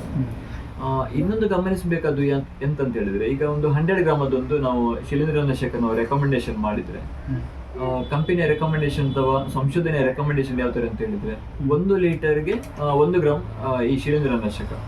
ಅಂದ್ರೆ ಈಗ 100 ಗ್ರಾಮ್ ಒಂದು ಪ್ಯಾಕೆಟ್ ನಾವು ಅಂಗಡಿಯಿಂದ ಪರ್ಚೇಸ್ ಮಾಡಿದ್ರೆ ಅದನ್ನು ನಾವು 100 ಲೀಟರ್ ನೀರಿಗೆ ಹಾಕ್ಬೇಕು. ಮತ್ತೆ ಪ್ರತಿ ಗಿಡದ ಬುಡಕ್ಕೆ 3 ರಿಂದ 4 ಲೀಟರ್ ಹಾಕ್ಬೇಕು. ಇದು ಯಾವ ತರ ಅಂತ ಹೇಳಿದ್ರೆ, ಒಂದು ಜಸ್ಟ್ ಎಕ್ಸಾಂಪಲ್ಗೆ, ಇದೊಂದು ನಾವು ಗಿಡ ಅಂತ ನಾವು ಅಂದ್ಕೊಂಡ್ರೆ, ಇದು ಗಿಡ ಅಂತ ಅಂದ್ಕೊಂಡ್ರೆ, ಇದು ಗಿಡದ ಬುಡ ಅಂತ ಅಂದ್ಕೊಂಡ್ರೆ, ಸುತ್ತ ಈ ಬುಡಕ್ಕೆ ಕೂಡ ಹಾಕ್ಬೇಕು, ಸುತ್ತ ಇರುವಂತ ಈ ಮಣ್ಣು ಕೂಡ ಒದ್ದೆ ಹಾಕ್ಬೇಕು. ರೀಸನ್ ಏನಂತ ಹೇಳಿದ್ರೆ, ಶಿಲೀಂಧ್ರನಾಶಕಗಳು ಒಂಥರ ನಾವು ಕೊರೋನಾ ಬಂದಾಗ ನಾವು ಸ್ಯಾನಿಟೈಸೇಷನ್ ಅಂತ ಮಾಡ್ತಿದ್ವಿ, ಅಂದ್ರೆ ಕೈ ಎಲ್ಲ ನಾವು ಯಾವ ತರ ನೋಡಿ ಹೌದೌದು ಆ ತರ ಈ ಶಿಲೀಂಧ್ರನಾಶಕಗಳು ಸ್ಯಾನಿಟೈಸೇಷನ್ ಅಂತ ಮಾಡ್ತೇವೆ. ಸೊ ಇವುಗಳನ್ನು ಬಳಸಿದ್ರೆ ಒಳ್ಳೆಯ ರಿಸಲ್ಟ್ ಬರ್ತದೆ. ಕೆಮಿಕಲ್ ಶಿಲೀಂಧ್ರನಾಶಕ ಬಳಸಿದ ಒಂದು 10 ದಿನದ ನಂತರ ನಾವು ಒಳ್ಳೆಯ ಬ್ಯಾಕ್ಟೀರಿಯಾಗಳನ್ನು ನಾವು ರೀಫಿಲ್ ಮಾಡ್ತಾ ಹೋದ್ರೆ ಗಿಡಗಳು ಕಾಲಕ್ರಮೇಣ ಒಳ್ಳೆದಾಗ್ತಾ ಬರ್ತದೆ. ಇನ್ನೊಂದು, ಈಗ ಹಿಂಡಿ ನೆನೆಸಿ ಹಾಕ್ಲಿಕ್ಕೆ ಇರ್ತದೆ ಗಿಡಕ್ಕೆ. ಹಿಂಡಿಯನ್ನು ಎಷ್ಟು ದಿವಸ ನೆನೆಸ್ಬೇಕು, ಯಾವುದೆಲ್ಲ ಹಿಂಡಿಯನ್ನು ಮಲ್ಲಿಗೆ ಗಿಡಕ್ಕೆ ಕೊಟ್ರೆ ಒಳ್ಳೇದು? ಇವಾಗ ನೋಡಿ, ನೀವು ಇದೊಂದು ಒಳ್ಳೆ ಕ್ವಶನ್ ಕೇಳಿದ್ರೆ, ಹಿಂಡಿಯನ್ನು ಎಷ್ಟು ದಿನ ನೆನೆಸಿ ಹಾಕ್ಬೇಕಂತ. ಹಿಂಡಿಯನ್ನು ಕೆಲವರು ತುಂಬಾ ದಿನಗಳ ಇದು ನೆನೆಸಿ ಹಾಕ್ತಾರೆ. ಯಾಕಂತ ಒಂದು ರೀಸನ್ ಅಂತ ಹೇಳಿದ್ರೆ, ಹೊಸ ಹಿಂಡಿ ಹಾಕ್ತಾ ಹೋದ್ರೆ, ಅಂದ್ರೆ ನೆನೆಸದೇನೆ ಅಥವಾ ಡೈರೆಕ್ಟ್ ಹಾಕ್ತಾ ಹೋದ್ರೆ ಇರುವೆಗಳು ಬರ್ತದೆ ಅಂತ ಒಂದು ಸಮಸ್ಯೆಗೋಸ್ಕರ ನಾವು ನೆನೆಸಿ ಹಾಕುದು, ಅಥವಾ ತುಂಬಾ ಹಳತ್ತು ಅಂದ್ರೆ 1 ವಾರ 2 ವಾರ ತನಕ ನೆನೆಸಿ ಹಾಕಿ ಹಾಕುವಂತ ಒಂದು ಕ್ರಮ ಉಂಟು. ಸೊ ಹಿಂಡಿ ನಾವು ಸಾಮಾನ್ಯವಾಗಿ ಇಲ್ಲಿ ನಮ್ಮ ಭಾಗದಲ್ಲಿ ಬಳಸುವುದು ನೆಲಗಡಲೆ ಹಿಂಡಿ, ಮತ್ತು ರೀಸೆಂಟ್ ಆಗಿ ಈಗ ಹರಳಿಂಡಿ ಕೂಡ ಬಳಸ್ತಿದ್ದಾರೆ. ಹಿಂಡಿಯನ್ನು 3 ರಿಂದ 4 ದಿನ ನೆನೆ ಹಾಕಿದ್ರೆ ಸಾಕು. ಈಗ ಹಿಂಡಿ ಹಳತ್ತಾದ್ರೆ ಎಂತ ಆಗ್ತದೆ ಅಂತ ಹೇಳಿದ್ರೆ, ಅದರಲ್ಲಿ ಬೆಳೆದಿದ್ದ ಬ್ಯಾಕ್ಟೀರಿಯಾಗಳೇ ಉತ್ಪತ್ತಿ ಆಗ್ತದೆ. ಸೊ ಇವುಗಳು ಕೂಡ ಗಿಡವನ್ನು ಡ್ಯಾಮೇಜ್ ಮಾಡುವಂತಹ ಒಂದು ಸನ್ನಿವೇಶಗಳು ಕೂಡ ಸೃಷ್ಟಿ ಆಗ್ಬೋದು. ಸೊ ಅದಕ್ಕಾಗಿ ಹಿಂಡಿಯನ್ನು ಕೊಳೆಸಬಾರ್ದು ತುಂಬಾ ದಿನ, ಅಂದ್ರೆ 2-3 ದಿನ. ಮತ್ತೆ ತುಂಬಾ ತೆಳುವಾಗಿ ಡೈಲ್ಯೂಟ್ ಮಾಡಿ ಹಾಕ್ಬೇಕು. ಹಿಂಡಿ ಹಾಕುವಾಗ ಇದರ ಜೊತೆಗೆ ಬಯೋ ಫರ್ಟಿಲೈಸರ್ ಹಾಕಿದ್ರೆ ಒಳ್ಳೆ ರಿಸಲ್ಟ್ ಬರ್ತದೆ. ಈಗ ಹಿಂಡಿಯನ್ನು ಬೆಳಗಿನ ಹೊತ್ತಿನ ಇಡ್ಬೇಕಾ ಅಥವಾ ಸಾಯಂಕಾಲ ಹೊತ್ತಿಗೆ ಇಡ್ಬೇಕಾ ಮಲ್ಲಿಗೆ? ಅಲ್ಲ, ಹಿಂಡಿ ಅದು ಗೊಬ್ಬರ ಕೊಡುದು, ಗೊಬ್ಬರ ಅದಕ್ಕೆ ಯಾವ್ದು ಇದು ಇಲ್ಲ, ಯಾವಾಗ ಕೂಡ ಕೊಡ್ಬೋದು. ಆದ್ರೆ ಕೀಟನಾಶಕ ಶಿಲೀಂಧ್ರನಾಶಕಗಳನ್ನು ಸಿಂಪಡಣೆ ಮಾಡುವಾಗ ಬಿಸಿಲಿಗೆ ಕೊಡ್ಬಾರ್ದು, ಬೆಳಿಗ್ಗೆ ಬೇಗ ಅಥವಾ ಸಾಯಂಕಾಲದ ಹೊತ್ತಿಗೆ. ಮತ್ತೆ ಅದರ ಜೊತೆಗೆ ಇಲ್ಲಿ ಗಮ್ಸ್ ಅಂತ ಬರ್ತದೆ, ಸ್ಪ್ರೆಡರ್ ಅಂತ ಬರ್ತದೆ. ನಮ್ಮೂರಲ್ಲಿ ಏನ್ ಮಾಡ್ತಾರೆ ಅಂತ ಹೇಳಿದ್ರೆ, ಇಲ್ಲೊಂದು ಜನರದೊಂದು ಅಭಿಪ್ರಾಯ ಉಂಟು, ಗಮ್ಮು ನಾವು ಸಾಮಾನ್ಯವಾಗಿ ಬಳಸಬೇಕು ಮಳೆಗಾಲದಲ್ಲಿ, ಮಳೆಯಲ್ಲಿ ತೊಳೆದು ಹೋಗದಾಗೆ ಮಾತ್ರ ಬಳಸಬೇಕಂತ. ಆಕ್ಚುಲಿ ಹಾಗೆ ಅಂತಲ್ಲ, ಗಮ್ನ ವರ್ಷದ 365 ಡೇಸ್ ಕೂಡ ಬಳಸಬಹುದು. ಓಕೆ. ಆ ರೀಸನ್ ಯಾಕಂತ ಹೇಳಿದ್ರೆ, ಒಂದು ನಾವು ಯಾವ್ದಾದ್ರು ಇದು ಸ್ಪ್ರೆಡ್ಡರ್ ಅಂತ ಗಮ್ ಅಂದ್ರೆ ನಾವು ಕೊಟ್ಟ ಮದ್ದು ಸ್ಪ್ರೆಡ್ ಆಗಿ ಹೋಗ್ತದೆ. ಒಂದು ಎಲೆಯ ಮೇಲೆ ಒಂದು ಹನಿ ಬಿದ್ರೆ ಅದು ಫುಲ್ ಸಂಪೂರ್ಣವಾಗಿ ಸ್ಪ್ರೆಡ್ ಆಗಿ ಹೋಗ್ತದೆ. ಎರಡನೇದ್ದು, ಅದು ಅಷ್ಟು ಬೇಗಕ್ಕೆ ಈಗ ನೀರು ಆವಿಯಾಗಿ ಹೋದ್ರು ಮದ್ದು ಎಲೆಯಲ್ಲಿ ಅಂಟಿಕೊಂಡು ಕೂತ್ಕೊಳ್ಳಿಕ್ಕೆ ಒಂದು ಸಹಾಯ ಮಾಡ್ತದೆ ಅಂತ.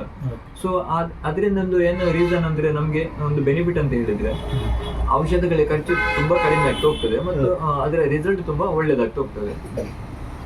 ಆಮೇಲೆ ಈಗ ಹೆಚ್ಚಿನ ಜನರಲ್ಲಿ ಇದೊಂದು ಕನ್ಫ್ಯೂಷನ್ ಅಂತ ಹೇಳಿದರೆ, ಮಲ್ಲಿಗೆಗೆ ಮಣ್ಣು ಚೇಂಜ್ ಮಾಡೋದು. ಕೆಂಪು ಮಣ್ಣು ಸಿಕ್ಕಿದ್ರೆ ಹಾಕುವ, ಮಣ್ಣೆಲ್ಲ ಹಳತು ಮಣ್ಣು ತೆಗೆದು ಹೊಸ ಮಣ್ಣು ಹಾಕುವ. ಅದನ್ನು ಎಷ್ಟು ವರ್ಷದ ಪ್ರಕ್ರಿಯೆಯಲ್ಲಿ ಮಣ್ಣು ಚೇಂಜ್ ಮಾಡಬೇಕು ಅಂತ ಹೇಳುವ ಮಾಹಿತಿ ಅದೇ, ಅದು ನಮ್ಮ ಆಫೀಸ್ಗೆ ಕೂಡ ಇಲ್ಲಿ ನಮ್ಮ ಸಂಸ್ಥೆಗೆ ಭೇಟಿ ನೀಡಿದ ತುಂಬಾ ಜನ ರೈತರು ಒಂದು ಕೇಳುದೊಂದು ಕ್ವಶನ್ ಉಂಟು, ನಾವು ಹೊಸ ಮಣ್ಣು ಬೇಕಂತ. ತುಂಬಾ ಜನರಿಗೆ ನಮ್ಮದು ಸಜೆಷನ್ ಏನಂತ ಹೇಳಿದ್ರೆ, ಹೊಸ ಮಣ್ಣು ಹಾಕುವ ಅಗತ್ಯನಿಲ್ಲ. ಹೊಸ ಮಣ್ಣು ಅಂದ್ರೆ ಈಗ ನೋಡಿ, ಈಗ ನಿಮ್ಮ ಮಲ್ಲಿಗೆ ಪ್ಲಾಟ್ ಅಲ್ಲಿ ಕೂಡ ಅದು ಮಣ್ಣು ಅದೇ ಸಮಯದಲ್ಲಿ ಬೇರೆ ಎಲ್ಲಿಂದಲೂ ತರುವ ಮಣ್ಣು ಕೂಡ ಅದೇ ಸಮಯದಲ್ಲಿ ಸೃಷ್ಟಿ ಆಗುದಲ್ವ. ಅಂದ್ರೆ ಅದು ಮಣ್ಣಿನ ಹೊಸತಾಗಿ ಮಾಡ್ಲಿಕ್ಕೆ ಆಗುದಿಲ್ಲ. ಮತ್ತೆ ಕೆಂಪು ಮಣ್ಣು ಅಂತ ಹೇಳ್ತಾರೆ, ಅದರಲ್ಲಿ ಜಾಸ್ತಿ ಆಗಿರೋದು ಕಬ್ಬಿಣ. ಕೆಂಪು ಕಲರ್ ನಮ್ಮದು ಮಣ್ಣು ಯಾಕೆಂತ ಹೇಳಿದ್ರೆ, ಅದರಲ್ಲಿ ನಮ್ಮ ಕರಾವಳಿ ಭಾಗದ ಮಣ್ಣಲ್ಲಿ ಕಬ್ಬಿಣದ ಅಂಶ ಜಾಸ್ತಿ. ಸೊ ಅದಕ್ಕೆ ಹಾಗೆ ಮಣ್ಣು ಕೆಂಪು ಆಗ್ತದೆ ಅಷ್ಟೇ. ಅದು ಬಿಟ್ಟರೆ ಅದರಲ್ಲಿ ಏನು ಹೊಸತ್ತು ಮಣ್ಣು ಅಂತ ಏನು ಇರುವುದಿಲ್ಲ. ಮಣ್ಣೇನು ನಾವು ವರ್ಷಕ್ಕೆ ಬಳಸುವ ಅಗತ್ಯ ಇಲ್ಲ. ಅದಕ್ಕೆ ಕೆಲವು ಜನ ಹೇಳ್ತಾರೆ, ನಾವು ಮಣ್ಣು ಹಾಕಿದ್ರಿಂದ ನಮ್ಗೆ ಈಲ್ಡ್ ಎಲ್ಲ ಜಾಸ್ತಿ ಆಗಿದೆ ಅಂತ. ಅದು ಮಣ್ಣು ಹಾಕಿದೆ ಅಂತಲ್ಲ, ನಾವು ಇದರ ಜೊತೆಗೆ ಬೇರೆ ಪೋಷಕಾಂಶ ಕೂಡ ನೀಡ್ತೇವಲ್ಲ. ಸೊ ಮಣ್ಣು ಹಾಕೋ ಬದಲು ಒಳ್ಳೆ ಪೋಷಕಾಂಶ ನೀಡಿ, ಹಾಗೆ ಏನಾದ್ರು ಕಟ್ಟೆ ಕಟ್ಟಬೇಕು ಆ ತರ ಇದ್ರೆ 2-3 ವರ್ಷಕ್ಕೊಮ್ಮೆ ಮಾಡ್ಬೋದು. ಆದ್ರೆ ಅದು ಮಾಡ್ಬೇಕಂದ್ರೆ ರೆಕಮೆಂಡೇಶನ್ ಏನು ಇಲ್ಲ. ಹೌದು. ಆಮೇಲೆ ಈಗ ಮಳೆಗಾಲಕ್ಕೆ ಈಗ ಹೆಚ್ಚಿನವರು ಅಂದ್ರೆ ಹುಲ್ಲು ಬೆಳೆಯದಾಗೆ ಟರ್ಪಲ್ ಹಾಕಿದ್ದಾರೆ. ಅದನ್ನೀಗ ಇನ್ನು ಸಹ ಇಡ್ಬೇಕಾ ಅಥವಾ ಇನ್ನು ಬೇಸಿಗೆಗಾಲದಲ್ಲಿ ತೆಗಿಬೇಕಾ ಅಂದ್ರೆ ಈ ಟರ್ಪಲ್ಸ್ ಗಳಲ್ಲಿ 2 ಟೈಪ್ ಅದು ಇಲ್ಲಿ ಸಾಮಾನ್ಯವಾಗಿ ನಮ್ಮ ಏರಿಯಾದಲ್ಲಿ ಯೂಸ್ ಮಾಡ್ತೇವೆ. ಒಂದು ನಾವು ಮಲ್ಚಿಂಗ್ ಶೀಟ್ ಅಂತ ಹೇಳ್ತೇವೆ, ಇನ್ನೊಂದು ವೀಡ್ ಮ್ಯಾಟ್ ಅಂತ ಹೇಳ್ತೇವೆ. ಈ ಮಲ್ಚಿಂಗ್ ಶೀಟ್ ಗಳು ಯಾವ ತರ ಅಂತ ಹೇಳಿದ್ರೆ, ನಾವು ಹೆಚ್ಚಾಗಿ ಈ ಬಿಳಿ ಬಣ್ಣವನ್ನು ನಮ್ಮ ಮೇಲ್ಭಾಗಕ್ಕೆ ಕಾಣುವಾಗೆ ನಾವು ಇಡುದೊಂದು ಉಂಟು. ಬಿಳಿ ಭಾಗ ಮೇಲ್ಭಾಗಕ್ಕೆ, ಕಪ್ಪು ನೆಲದ ಅಡಿಗೆ ಕಾಣುವಾಗೆ. ಈಗ ನಾವು ವರ್ಷದ 365 ದಿನ ಕೂಡ ಇದು ಮಲ್ಚಿಂಗ್ ಶೀಟ್ ಇಡಿ ಅಂತ ಹೇಳುದಿಲ್ಲ. ಯಾಕಂದ್ರೆ ಮಲ್ಚಿಂಗ್ ಶೀಟ್ ಅಲ್ಲಿ ಸ್ವಲ್ಪ ಹೀಟ್ ವೈಟ್ ಕಲರ್ ಬಂದ್ರು ಅದು ತುಂಬಾ ಜಾಸ್ತಿ ಪ್ರತಿಫಲನ ಆಗಿ ಗಿಡಗಳಿಗೆ ಮೈಟ್ಸ್ ಅದೆಲ್ಲ ಪ್ರಾಬ್ಲಮ್ ಬರ್ತದೆ. ವೀಡ್ ಮ್ಯಾಟ್ ಅಲ್ಲಿ ನಿಮ್ಗೆ ಇದು ಪ್ರತಿಫಲನ ಆಗುದಿಲ್ಲ, ಆದ್ರೂ ವರ್ಷದ 365 ದಿನ ಕೂಡ ಇಡ್ಬೋದು. ಹಾಗೆ ಅದೊಂದು 2 ನೆನಪಲ್ಲಿಟ್ರೆ ಆಯ್ತು. ಆಮೇಲೆ ಈಗ ಮಲ್ಲಿಗೆಗೆ ಮುದೆಲು ಹಾಕೋದು ಅಂತ ಹೇಳ್ತಾರೆ ನಮ್ಮ ತುಳುವಲ್ಲಿ. ಅದನ್ನು ಅಂದ್ರೆ ಅದಕ್ಕೆ ಬುಡಕ್ಕೆ ಬೇಕಾದಂತ ಪೋಷಕಾಂಶ, ಅದು ರೆಕಮೆಂಡೆಡ್ ಮಂತ್ ಯಾವುದು, ಅಂದ್ರೆ ಯಾವ ಟೈಮಲ್ಲಿ ಕೊಡಬೇಕು ಮತ್ತೆ ಎಂತೆಲ್ಲ ಬಳಸಬೇಕು ಅಂತ ಹೇಳೋ ಬಗ್ಗೆ ಒಂದು ಮಾಹಿತಿ. ಇದೊಂದು ಆಕ್ಚುಲಿ ಒಳ್ಳೆ ಕ್ವಶನ್. ನಮ್ಮಲ್ಲಿ ಮಲ್ಲಿಗೆದು ಗಿಡ ಯಾವ ತರ ಅಂತ ಹೇಳಿದ್ರೆ, ವರ್ಷದ 365 ದಿನ ಕೂಡ ನಮ್ಗೆ ಗಿಡ ಒಳ್ಳೇದಿದ್ರೆ ಈಲ್ಡ್ ಬರುದೆ. ಖಾಲಿ ಒಂದು ಮಳೆಗಾಲದೊಂದು 2-3 ತಿಂಗಳು ಬಿಟ್ರೆ, ಇಲ್ಲದ್ರೆ ನಮ್ಗೆ ವರ್ಷದ 365 ಡೇಸ್ ಕೂಡ ಮಲ್ಲಿಗೆ ಆಗುತ್ತೆ. ಅಂದ್ರೆ ಇಲ್ಲಿ ನಮ್ದೊಂದು ಯಾವ ತರ ಒಂದು ಹ್ಯಾಬಿಟ್ ಇದೆ ಅಂತ ಹೇಳಿದ್ರೆ, ಒಂದ್ಸರಿ ನಾವು ಗಿಡದ ಬುಡಕ್ಕೆ ಹಾಕ್ತೇವೆ, ಒಂದು ವರ್ಷದ ತನಕ ಹತ್ತಿರ ಹೋಗುದಿಲ್ಲ. ಖಾಲಿ ಹೂ ಕೊಯ್ಲಿಕ್ಕೆ ನೀರು ಹಾಕುದು, ಹೂ ಕೊಯ್ಯುದು, ಹಾಗೆ ಒಂದು ಮಾಡಬಾರ್ದು. ಕರೆಕ್ಟ್ ಆಗಿ ಈಗ ನೀವು ಹೇಳಿದ್ರೆ ಯಾವ ಟೈಮಲ್ಲಿ ನಾವು ಗಿಡದ ಬುಡಕ್ಕೆ ಹಾಕ್ಬೇಕಂತ, ಅಕ್ಟೋಬರ್ ನವೆಂಬರ್ ನಂತರ ಯಾವಾಗ ಕೂಡ ಗಿಡದ ಬುಡಕ್ಕೆ ಹಾಕ್ಬೋದು. ಫೆಬ್ರವರಿ ಮಾರ್ಚಿನ ಒಳಗೆ ಹಾಕ್ಬೇಕು. ಇದೊಂದು ಟೈಮ್. ಇನ್ನು ಕೆಲವರು ಮೇ ಜೂನ್ ಅಲ್ಲಿ ಹಾಕುವವರು ಕೂಡ ಇದ್ದಾರೆ. ಮೇ ಜೂನ್ ಅಲ್ಲಿ ಯಾವತ್ತು ಕೂಡ ಹಟ್ಟಿ ಗೊಬ್ಬರ ಇಡಬಾರ್ದು ಅಂತ ನಂದೊಂದು ವೈಯಕ್ತಿಕ ಮತ್ತು ನಮ್ಮ ಮನೆಯಲ್ಲಿ ಕೂಡ ನಾನು ಪ್ರಾಕ್ಟೀಸ್ ಮಾಡಿ ಒಂದು ಅನುಭವದಿಂದ ಹೇಳುದು. ಯಾಕೆಂತ ಹೇಳಿದ್ರೆ, ಈ ಹಟ್ಟಿ ಗೊಬ್ಬರ ಅನ್ನೋದು ಒಂಥರ ಸ್ಪಂಜಿನ ತರ. ಅದು ಮಳೆ ಬಂದು ಹೋದ್ರು, ನಾವು ಏಪ್ರಿಲ್ ಮೇ ಜೂನ್ ಅಲ್ಲೆಲ್ಲ ನಾವು ಇದು ಹಟ್ಟಿ ಗೊಬ್ಬರ ಇಡ್ಲಿಕ್ಕೆ ಹೋದ್ರೆ ಸ್ಪಂಜಿನ ತರ ಅದು ನೀರು ಹಿಡ್ಕೊಂಡಿರ್ತದೆ. ಮಲ್ಲಿಗೆ ಗಿಡ ಮಳೆ ಹೋದ್ರು ಕೂಡ, ಜೂನ್ ಜುಲೈಯಲ್ಲಿ ಮಳೆ ಹೋದ್ರು ಕೂಡ ಈ ಗೊಬ್ಬರದಲ್ಲಿರುವಂತಹ ನೀರು ನಮ್ಮ ಗಿಡವನ್ನು ಡ್ಯಾಮೇಜ್ ಮಾಡ್ಲಿಕ್ಕೆ ಕೂಡ ಕಾರಣ ಆಗಿರ್ತದೆ. ಸೊ ಅದಕ್ಕಾಗಿ ಅಕ್ಟೋಬರ್ನ ನಂತರ ಫೆಬ್ರವರಿ ಒಳಗಡೆ ನಾವು ಗಿಡದ ಬುಡಕ್ಕೆ ಗೊಬ್ಬರವನ್ನು ಕೊಡೋದು ಒಳ್ಳೆಯದು. ಈಗ ಮಲ್ಲಿಗೆ ಬುಡ ಹಾಕುವಾಗ ಎಂತೆಲ್ಲ ಪ್ರೊಸೀಜರ್ ಅನ್ನು ಫಾಲೋ ಮಾಡ್ಬೇಕು ಮತ್ತೆ ಏನೆಲ್ಲ ಅದಕ್ಕೆ ಪೋಷಕಾಂಶಗಳನ್ನು ನೀಡಬೇಕು ಅಂತ ಹೇಳುವುದು. ಈಗ ಮೊದಲು ಮಲ್ಲಿಗೆ ಬುಡ ಕಳೆಯಿಂದ ಮುಕ್ತವಾಗಿರ್ಬೇಕು. ಹುಲ್ಲು ಎಲ್ಲ ಇದ್ರೆ ನಾವು ಅದನ್ನು ಚೆನ್ನಾಗಿ ತೆಗೆದು ಎಲ್ಲ ಹೊರಗೆ ಹಾಕೋದು ಒಂದು. ಮತ್ತು ಹಳೆಯ ಗೊಬ್ಬರಗಳು ಕೆಲವರು ತೆಗೆದು ಹೊರಗೆ ಹಾಕ್ತಾರೆ. ಹೊರಗೆ ಹಾಕುವ ಏನು ಅಗತ್ಯ ಏನು ಇರುವುದಿಲ್ಲ, ಹಾಕಿದ್ರೆ ಒಳ್ಳೇದು. ಯಾವತ್ತು ಹೊರಗೆ ಹಾಕ್ಬೇಕಂತ ಒಂದು ಹೇಳುದಂತ ಹೇಳಿದ್ರೆ, ಈಗ ಮಣ್ಣಲ್ಲಿ ಶಿಲೀಂಧ್ರಗಳು ಇರ್ತವೆ. ಇದು ಗೊಬ್ಬರದಲ್ಲಿ ನಿಮ್ಗೆ ಗೊತ್ತಿರ್ತದೆ, ಅದು ಗೊಬ್ಬರ ಕೆಲವು ಕಡೆ ವೈಟ್ ಕಲರ್ ಒಂಥರ ಸುಣ್ಣ ಬಿದ್ದಾಗ ಇದ್ರೆ ಅದ್ರಲ್ಲಿ ಶಿಲೀಂಧ್ರ ಆಲ್ರೆಡಿ ಗ್ರೋತ್ ಇದೆ ಅಂತ. ಅದು ನಿಮ್ಮ ಗೆಲ್ಲು ಸಾಯ್ಲಿಕ್ಕೆಲ್ಲ ರೀಸನ್ ಆಗುವಂತ ಶಿಲೀಂಧ್ರಗಳು. ಸೊ ಇಂಥದ್ದಿದ್ರೆ ನೀವು ಆ ಹಳೆತ್ತು ಗೊಬ್ಬರವನ್ನು ತೆಗೆದು ಹೊರಗೆ ಹಾಕಿ, ಇಲ್ಲದ್ರೆ ಏನು ಹೊರಗೆ ಹಾಕುವ ಅಗತ್ಯ ಇಲ್ಲ. ಮಲ್ಲಿಗೆ ಗಿಡವನ್ನು ಸ್ವಲ್ಪ ನಾವು ಒಕ್ಕಿದ್ರೆ ಆಯ್ತು. ಅಂದ್ರೆ ನಾವೊಂದು ಕೋಲಲ್ಲಿ ಸ್ವಲ್ಪ ಒಕ್ಕಿ ಸ್ವಲ್ಪ ಬುಡವನ್ನು ಸ್ವಲ್ಪ ಲೂಸ್ ಮಾಡೋದೊಂದು ಒಳ್ಳೇದು ಮೊದಲು. ನಂತರ ಮಲ್ಲಿಗೆ ಗಿಡಕ್ಕೆ ಒಂದು ಕಾಲ್ ಕೆಜಿ ಅಷ್ಟು ನಾವೊಂದು ಕ್ಯಾಲ್ಸಿಯಂ ಅನ್ನು ಹಾಕೋದು ಒಳ್ಳೇದು. ಈಗ ಮಾರ್ಕೆಟ್ ಅಲ್ಲಿ ತುಂಬಾ ಒಳ್ಳೆಯ ಪೋಷಕಾಂಶಗಳು ಸಿಗ್ತವೆ. ಅಂದ್ರೆ ಕ್ಯಾಲ್ಸಿಯಂ ಮೆಗ್ನೀಷಿಯಂ ಹರಳುಗಳು ಸಿಗ್ತವೆ, ಅಥವಾ ಕ್ಯಾಲ್ಸಿಯಂ ಮೆಗ್ನೀಷಿಯಂ ಸಲ್ಫರ್ ಇರುವಂತಹ ಹರಳು ಸಿಗ್ತದೆ. ಅಂದ್ರೆ ಸುಣ್ಣದ ಜೊತೆಗೇನೆ ಈ ಹರಳುಗಳನ್ನು ಕೊಟ್ರೆ ಒಂದು 3 ಪೋಷಕಾಂಶ ನೀಡಿದಾಗೆ ಆಗ್ತದೆ. ಎರಡನೇದ್ದು, ಮಲ್ಲಿಗೆ ಗಿಡಕ್ಕೆ ನಾವು ನೈಸರ್ಗಿಕ ಕೀಟನಾಶಕ, ನಾವು ಕೈಬೇವಿನ ಹಿಂಡಿ ಅಥವಾ ಕೈಬೇವಿನ ಪೌಡರ್ ಇವುಗಳನ್ನು ನಾವು ಗಿಡದ ಬುಡಕ್ಕೆ ನಾವು ಒದಗಿಸಬಹುದು. ಮೂರನೇದ್ದು, ಹಟ್ಟಿ ಗೊಬ್ಬರವನ್ನು ನಾವು ಇಡುದು. ಹಟ್ಟಿ ಗೊಬ್ಬರ ಕೂಡ ನಮ್ಮಲ್ಲಿ ಒಂದು ಸಾಮಾನ್ಯವಾಗಿ ಏನಂತ ಹೇಳ್ತಾರೆ, ನಾವು ಬೀಜೀಕೃತ ಗೊಬ್ಬರ ಅಂತ ಹೇಳ್ತೇವೆ. ಅಂದ್ರೆ ಅದರಲ್ಲಿ ತರಗೆಲೆ ಎಲ್ಲ ಫುಲ್ ಹಾಗೇನೆ ಇರ್ತದೆ, ಅದು ಡಿಕಂಪೋಸ್ ಆಗಿರುವುದಿಲ್ಲ. ಈ ಹಟ್ಟಿ ಗೊಬ್ಬರ ಗಿಡದ ಹೊರಗೆ ಅಥವಾ ನಾವು ಎಲ್ಲಿಂದ ತರ್ತೀವಿ ನೋಡಿ ಅಲ್ಲೇ ಅದು ಹುಡಿಯಾಗಿರ್ಬೇಕು. ಡಿಕಂಪೋಸ್ ಆದ ಗೊಬ್ಬರ ಇಡಬೇಕು. ಈ ಡಿಕಂಪೋಸ್ ಆಗುವ ಪ್ರೊಸೆಸ್ ಅಲ್ಲಿ ಏನಾಗ್ತದೆ ಅಂತ ಹೇಳಿದ್ರೆ, ಈಗ ನಾವು ಹೊಸ ಫ್ರೆಶ್ ಗೊಬ್ಬರ ಇಟ್ಟರೆ ಡಿಕಂಪೋಸ್ ಆಗುವ ಪ್ರೊಸೆಸ್ ಅಲ್ಲಿ ಏನಾಗ್ತದೆ ಅಂತ ಹೇಳಿದ್ರೆ ಅದರಲ್ಲಿ ಕೆಟ್ಟ ಬ್ಯಾಕ್ಟೀರಿಯಾಗಳು ಉತ್ಪತ್ತಿ ಆಗ್ತದೆ. ಆ ಕೆಟ್ಟ ಬ್ಯಾಕ್ಟೀರಿಯಾ ಮಣ್ಣಲ್ಲಿ ಹುಟ್ಟಿ ನಮ್ಮ ಗಿಡದ ಬೇರನ್ನು ಕೂಡ ನಾಶ ಮಾಡುವಂತ ಕ್ಷಮತೆ ಇರ್ತದೆ. ಈಗ ಹೆಚ್ಚಾಗಿ ನೀವು ಗಮನಿಸ್ತಾ ಹೋದ್ರೆ ಯಾರೆಲ್ಲ ಹೊಸತಾಗಿ ಹಟ್ಟಿ ಗೊಬ್ಬರ ಇಡ್ತಾರೆ ನೋಡಿ ಅವರ ಗಿಡ ಮೊದಲು ಹಾಳಾಗಿ ಹೋಗ್ತದೆ. ಸೊ ಅದಕ್ಕಾಗಿ ನಾವು ಯಾವತ್ತು ಕೂಡ ಡಿಕಂಪೋಸ್ ಆದ ಗೊಬ್ಬರ, ಆ ಗೊಬ್ಬರ ಹಾಕುವಾಗ ನಾವು ಟ್ರೈಕೋಡರ್ಮವನ್ನು ನೀಡಿದ್ರೆ ಈ ಮಣ್ಣಿನಲ್ಲಿ ಕೆಟ್ಟ ಬ್ಯಾಕ್ಟೀರಿಯಾಗಳು ಹರಡುವುದನ್ನು ನಾವು ತಡಿಬಹುದು ಅಂತ. ಈಗ ಹಟ್ಟಿ ಗೊಬ್ಬರ ಇದ್ರೆ, ಈಗ ಮನೆಯಲ್ಲಿ ಹಟ್ಟಿ ಗೊಬ್ಬರ ಇರ್ತದೆ, ಅಂದ್ರೆ ಈಗ ಒಂದು 4 ತಿಂಗಳ ಹಳತ್ತಿದ್ದು ಹಟ್ಟಿ ಗೊಬ್ಬರ ಉಂಟು, ಗುಳಿಯಿಂದ ಹೊಂಡದಿಂದ ತೆಗೆದ ಗೊಬ್ಬರ. ಅದನ್ನು ನೀರಿನ ಅದು ತುಂಬಾ ನೀರಿದ್ರೆ ಅದನ್ನು ತೆಗೆದು ಎಂತ ಪ್ರೊಸೀಜರ್ ಮಾಡ್ಬೇಕು? ಅದು ಕುಟ್ಟೆ ಗೊಬ್ಬರ ಆಗ್ಬೇಕಾದ್ರೆ ಅಥವಾ ಡಿಕಾಂಪೋಸ್ಡ್ ಗೊಬ್ಬರ ಆಗ್ಬೇಕಾದ್ರೆ ಎಂತ ಮಾಡ್ಬೇಕು ಅದನ್ನು? ಈಗ ಗೊಬ್ಬರದಲ್ಲಿ ಈಗ ನೀವು ಹೇಳಿದ್ರೆ ಒಂದು 4 ತಿಂಗಳದ್ದು ಗೊಬ್ಬರ ನಾವು ಒಂದು ಕಡೆ ರಾಶಿ ಹಾಕಿ ಇಡ್ತೇವೆ ಅಂತ.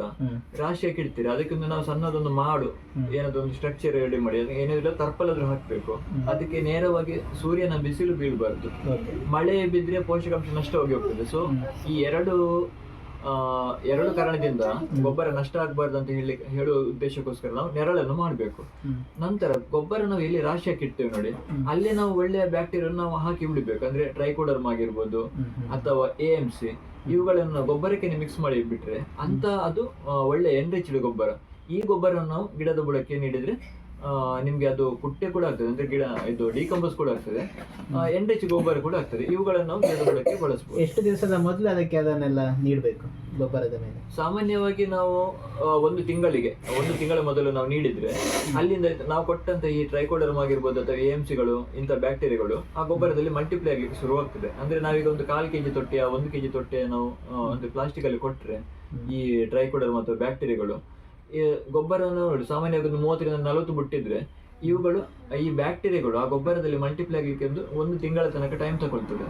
1-2 ಸರಿ ತಿರುವಿ ಹಾಕಿದ್ರೆ ತುಂಬಾ ಒಳ್ಳೇದು. ಅಂದ್ರೆ ನಾವು ಮಿಕ್ಸ್ ಮಾಡಿದ ಈ ಟ್ರೈಕೋಡರ್ ಮೇಲೆ ಮಿಕ್ಸ್ ಮಾಡಿದ ಗೊಬ್ಬರ 1-2 ಸರಿ ತಿರುವಿ ಹಾಕಿದ್ರೆ ತುಂಬಾ ಒಳ್ಳೇದಾಗಿ ಅದು ಮಿಕ್ಸಪ್ ಆಗ್ತದೆ, ಮತ್ತೆ ಇದು ಡಿಕಂಪೋಸ್ ಕೂಡ ಆಗ್ತದೆ. ಇನ್ನು ನಮ್ಮ ಕೊನೆಯ ಕ್ವಶನ್ ಅಂತ ಹೇಳಿದ್ರೆ, ಈ ಜಾಜಿ ಗಿಡದ ಮೇಂಟೆನೆನ್ಸ್ ಇದೇ ರೀತಿ ಮಾಡೋದು ಅಥವಾ ಅದಕ್ಕೆ ಏನಾದ್ರು ಬೇರೆ ಪ್ರೊಸೀಜರ್ ಉಂಟಾ? ಅದೇ ಇಲ್ಲಿ ನಮ್ಮೂರಲ್ಲಿ ಒಂದು ಜಾಜಿಗೆ ಒಂದು ಸೈಂಟಿಫಿಕ್ ಕಲ್ಟಿವೇಶನ್ ಅಂತ ಯಾರು ಮಾಡ್ತಾ ಇಲ್ಲ ಇಲ್ಲಿ ಜಾಜಿಗೆ. ಜಾಜಿಯಲ್ಲಿ ಆಕ್ಚುಲಿ ಏನಂತ ಹೇಳಿದ್ರೆ ಇಲ್ಲಿ ಮಳೆ ಬಂದ್ರೆ ಹೂ ಆಗ್ಲಿಕ್ಕೆ ಶುರುವಾಗುವಾಗ ಹೋಗ್ತದೆ, ಆದ್ರೆ ಮೊದಲು ಯಾರು ಕೂಡ ಜಾಜಿ ಈ ಹತ್ತಿರ ಹೋಗುದಿಲ್ಲ. ಜಾಜಿ ಗಿಡವನ್ನು ನಾವು ವರ್ಷಕ್ಕೊಮ್ಮೆ ಪ್ರೂನಿಂಗ್ ಮಾಡೋದು ಒಳ್ಳೇದು. ಬೆಸ್ಟ್ ಪ್ರಾಕ್ಟೀಸ್ ಏನಂತ ಹೇಳಿದ್ರೆ ನಾವು ಏಪ್ರಿಲ್ ಅಲ್ಲಿ ಜಾಜಿ ಗಿಡವನ್ನು ಪ್ರೂನಿಂಗ್ ಮಾಡೋದು ಒಳ್ಳೇದು. ಅಂದ್ರೆ ಗಿಡ ಒಂದು 3-4 ಫೀಟ್ ಹೈಟ್ ಹೋಗಿರ್ತದೆ, ಅವುಗಳನ್ನು ಪ್ರೂನಿಂಗ್ ಮಾಡಿದ್ರೆ ಮೇಯಲ್ಲಿ ಮಳೆ ಬೀಳ್ತದೆ. ಮಳೆ ಬೀಳುವಾಗ ಒಳ್ಳೆ ಚಿಗುರಿ ಎಲ್ಲ ಬರ್ಲಿಕ್ಕೆ ಶುರುವಾಗ್ತದೆ. ಸೊ ನಾವು ಮೇ ಜೂನಲ್ಲಿ ನಾವು ಜಾಜಿ ಗಿಡಕ್ಕೆ ಒಂದು ಪ್ರೂನಿಂಗ್ ಅನ್ನು ಮಾಡಬೇಕು. ಮತ್ತೆ ಎರಡನೇದಾಗಿ ಯಾವ್ದಾದ್ರು ರೂಟ್ ಹಾರ್ಮೋನ್ ಅನ್ನು ನಾವು ಹ್ಯೂಮಿಕ್ ಆಸಿಡ್ ಅಥವಾ CBD ಎಕ್ಸ್ಟ್ರಾಕ್ಟ್ ಇಂಥದ್ದು ಯಾವ್ದಾದ್ರು ಒಂದು ಮಿಕ್ಸರ್ ಅಂತ ಹೇಳ್ತೇವೆ ನಾವು ಸಾಮಾನ್ಯವಾಗಿ, ಇಂಥ ಮಿಕ್ಸರ್ಗಳನ್ನು ಗಿಡದ ಬುಡಕ್ಕೆ ಒದಗಿಸಬಹುದು. ನಂತರ ಮಳೆ ಬೀಳುವ ಮೊದಲು ಅದೇ ಒಳ್ಳೆ ಡಿಕಂಪೋಸ್ ಆದ ಹಟ್ಟಿ ಗೊಬ್ಬರ ನಾವು ನೀಡಬೇಕು, ಮತ್ತೆ ಸುಣ್ಣ ಕೂಡ ನೀಡಬೇಕು. ಮತ್ತೆ ಟ್ರೈಕೋಡರ್ಮ ಕೂಡ ಜಾಜಿ ಗಿಡಕ್ಕೆ ಕೊಟ್ರೆ ತುಂಬಾ ಒಳ್ಳೆಯದು. ನಂತರ ಜಾಜಿಯಲ್ಲಿ ಕೂಡ ಸಾಮಾನ್ಯವಾಗಿ ಈ ಕೀಟ ಬಾಧೆ ಎಲ್ಲ ಬರ್ತದೆ ಮತ್ತು ಫಂಗಸ್ ಬಾಧೆ ಕೂಡ ಜಾಜಿಯಲ್ಲಿ ಕೂಡ ಬರ್ತದೆ. ಸೊ ಈ ಫಂಗಸ್ ಬಾಧೆಯನ್ನು ನಾವು ನಿಯಂತ್ರಣ ಮಾಡಲಿಕ್ಕೆ ಮಳೆ ಬೀಳುವಾಗ ಪ್ರತಿ ತಿಂಗಳಿಗೊಮ್ಮೆ ಬೋರ್ಡು ದ್ರಾವಣ ನಾವು ಆಗ ಮಲ್ಲಿಗೆಗೆ ಹೇಳಿದೆ, ಎಲೆ ಚುಕ್ಕಿ ರೋಗ ಎಲ್ಲ ಬರದಾಗೆ ಅಥವಾ ಎಲೆ ಕೊಳೆಯದಾಗೆ ನಾವು ಬೋರ್ಡು ದ್ರಾವಣ ಹೇಗೆ ಸಿಂಪಡಣೆ ಮಾಡಬೇಕಾ ಅದೇ ಮೆಥಡ್ ಅನ್ನು ನಾವು ಜಾಜಿಗೆ ಕೂಡ ಬಳಸಿದ್ರೆ ಜಾಜಿಯಲ್ಲಿ ಕೂಡ ನಾವು ಉತ್ತಮವಾದೊಂದು ಇಳುವರಿಯನ್ನು ನಾವು ಪಡೆಯಬಹುದು.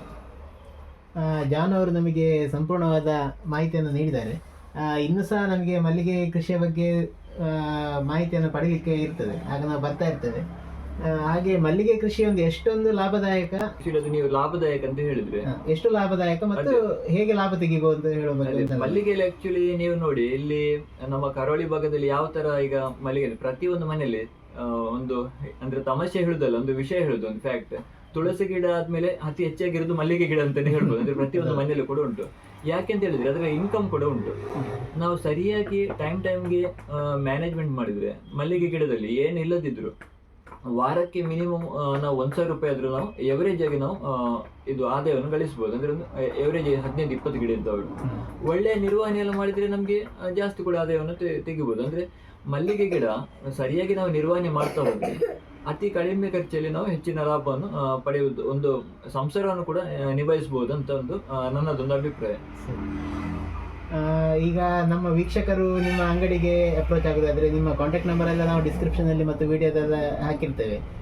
ಅವರು ನಿಮ್ಮನ್ನು ಕಾಂಟ್ಯಾಕ್ಟ್ ಆದರೆ, ಈಗ ಅವರೀಗ ಉಡುಪಿಯಲ್ಲಿ ಇರ್ತಾರೆ, ಮಂಗಳೂರಲ್ಲಿ ಇರ್ತಾರೆ, ಹಾಗೆಲ್ಲ ಇದ್ದರೆ ಅವರಿಗೆ ಹೇಗೆ ನೀವು ಫೀಲ್ಡಿಗೆ ಹೋಗಿ ಕರೆದ್ರೆ, ಈಗ ನೀವು ಅಡಿಕೆ ಕೃಷಿ ಅಂತ ತೆಂಗು ಕೃಷಿ ಎಲ್ಲ ಇದ್ದವರು ಕರೆದ್ರೆ ಅವರ ಫೀಲ್ಡಿಗೆ ಹೋಗುವಂಥ ವ್ಯವಸ್ಥೆ ಸಹ ನಿಮ್ಮಲ್ಲಿ ಇದೆಯಾ ಹೇಳೋ ಬಗ್ಗೆ ಒಂದು ಮಾಹಿತಿಯನ್ನು. ಅಂದ್ರೆ ಹತ್ತಿರ ಎಲ್ಲ ಇದ್ದವರಿಗೆ ನಾವು ಫೀಲ್ಡ್ಗೆ ಎಲ್ಲ ವಿಸಿಟ್ ಕೊಡ್ತೇವೆ. ಅಂದ್ರೆ ನಮ್ಮದಿಲ್ಲಿ ಶಿರುವಾದ ಆಸುಪಾಸು ಎಲ್ಲ ಇದ್ರೆ ನಾವು ಫೀಲ್ಡ್ಗೆ ವಿಸಿಟ್ ಕೊಡ್ತೇವೆ. ಈಗ ತುಂಬಾ ದೂರದಲ್ಲಿ ಇದ್ರೆ ನಾವು ಅಂತವರಿಗೆಲ್ಲ ನಾವು ವಾಟ್ಸಪ್ ಅಲ್ಲಿ ಫೋಟೋ ಕಳಿಸಿ ಅಂತ ಹೇಳ್ತೇವೆ. ಈಗ ಟೆಕ್ನಾಲಜಿ ತುಂಬಾ ಮುಂದೆ ಹೋಗಿದೆ. ಮತ್ತೆ ಸಾಮಾನ್ಯವಾಗಿ ನಮ್ಮೂರಲ್ಲಿದ್ದ ಸಮಸ್ಯೆನೇ ಬೇರೆ ಕಡೆ ಕೂಡ ಇರುದು. ಅಂದ್ರೆ ನಮ್ಗೆ ಅದು ಈ ಸೀಸನ್ ಅಲ್ಲಿ ಯಾವ ಸಮಸ್ಯೆ ಅಂತ ನಮ್ಗೆ ಗೊತ್ತಿರ್ತದೆ. ಸೊ ವಾಟ್ಸಪ್ ಅಲ್ಲಿ ನಮ್ಗೆ ಅವರ ಫೋಟೋ ಒಂದು ಕಳಿಸಿಕೊಟ್ರು ನಾವು ಅದಕ್ಕೆ ನಾವು ಪರಿಹಾರವನ್ನು ಕೂಡ ಸೂಚಿಸ್ತೇವೆ. ಮತ್ತೆ ಅವರಿಗೆ ಔಷಧಗಳು ಬೇಕಾದ್ರೆ, ಅಂದ್ರೆ ಕೆಲವು ಔಷಧಗಳು ಕೆಲವು ಕಡೆ ಸಿಗುವುದಿಲ್ಲ, ನಾವು ಸಾಮಾನ್ಯವಾಗಿ ಇಲ್ಲಿ ಟ್ರಾನ್ಸ್ಪೋರ್ಟ್ ಅಲ್ಲಿ ಕೂಡ ಹಾಕಿ ಕೊಡ್ತೇವೆ. ಅಥವಾ ಬಸ್ ಮೂಲಕ ಬೇಕಾದ್ರೆ ಪಾರ್ಸೆಲ್ ಕೂಡ ಎಲ್ಲ ಕಡೆ ಹಾಕಿ ನಾವು ಕೊಡ್ತೇವೆ. ಸರಿ, ಮಾಹಿತಿ ನೀಡಿದ್ದಕ್ಕಾಗಿ ತುಂಬಾ ಧನ್ಯವಾದಗಳು. Yes sir, thank you so much. Thank you so much ನೀವು ಕೂಡ ಬಂದಿದ್ದಕ್ಕೆ. ಈಗ ನಮಗೆ ಬೇಕಾದಂಥ ಮಲ್ಲಿಗೆಗೆ ಬೇಕಾದಂಥ ಕೆಮಿಕಲ್ಗಳನ್ನು ತಗೊಳ್ತಿದ್ದೇವೆ. ಒಂದು ಎಲೆ ಚುಕ್ಕಿ ರೋಗಕ್ಕೆ ಮತ್ತು ಪಾಚಿ ಕಂಟ್ರೋಲ್ ಮಾಡಲಿಕ್ಕೆ ಬೇಕಾದಂಥದ್ದು.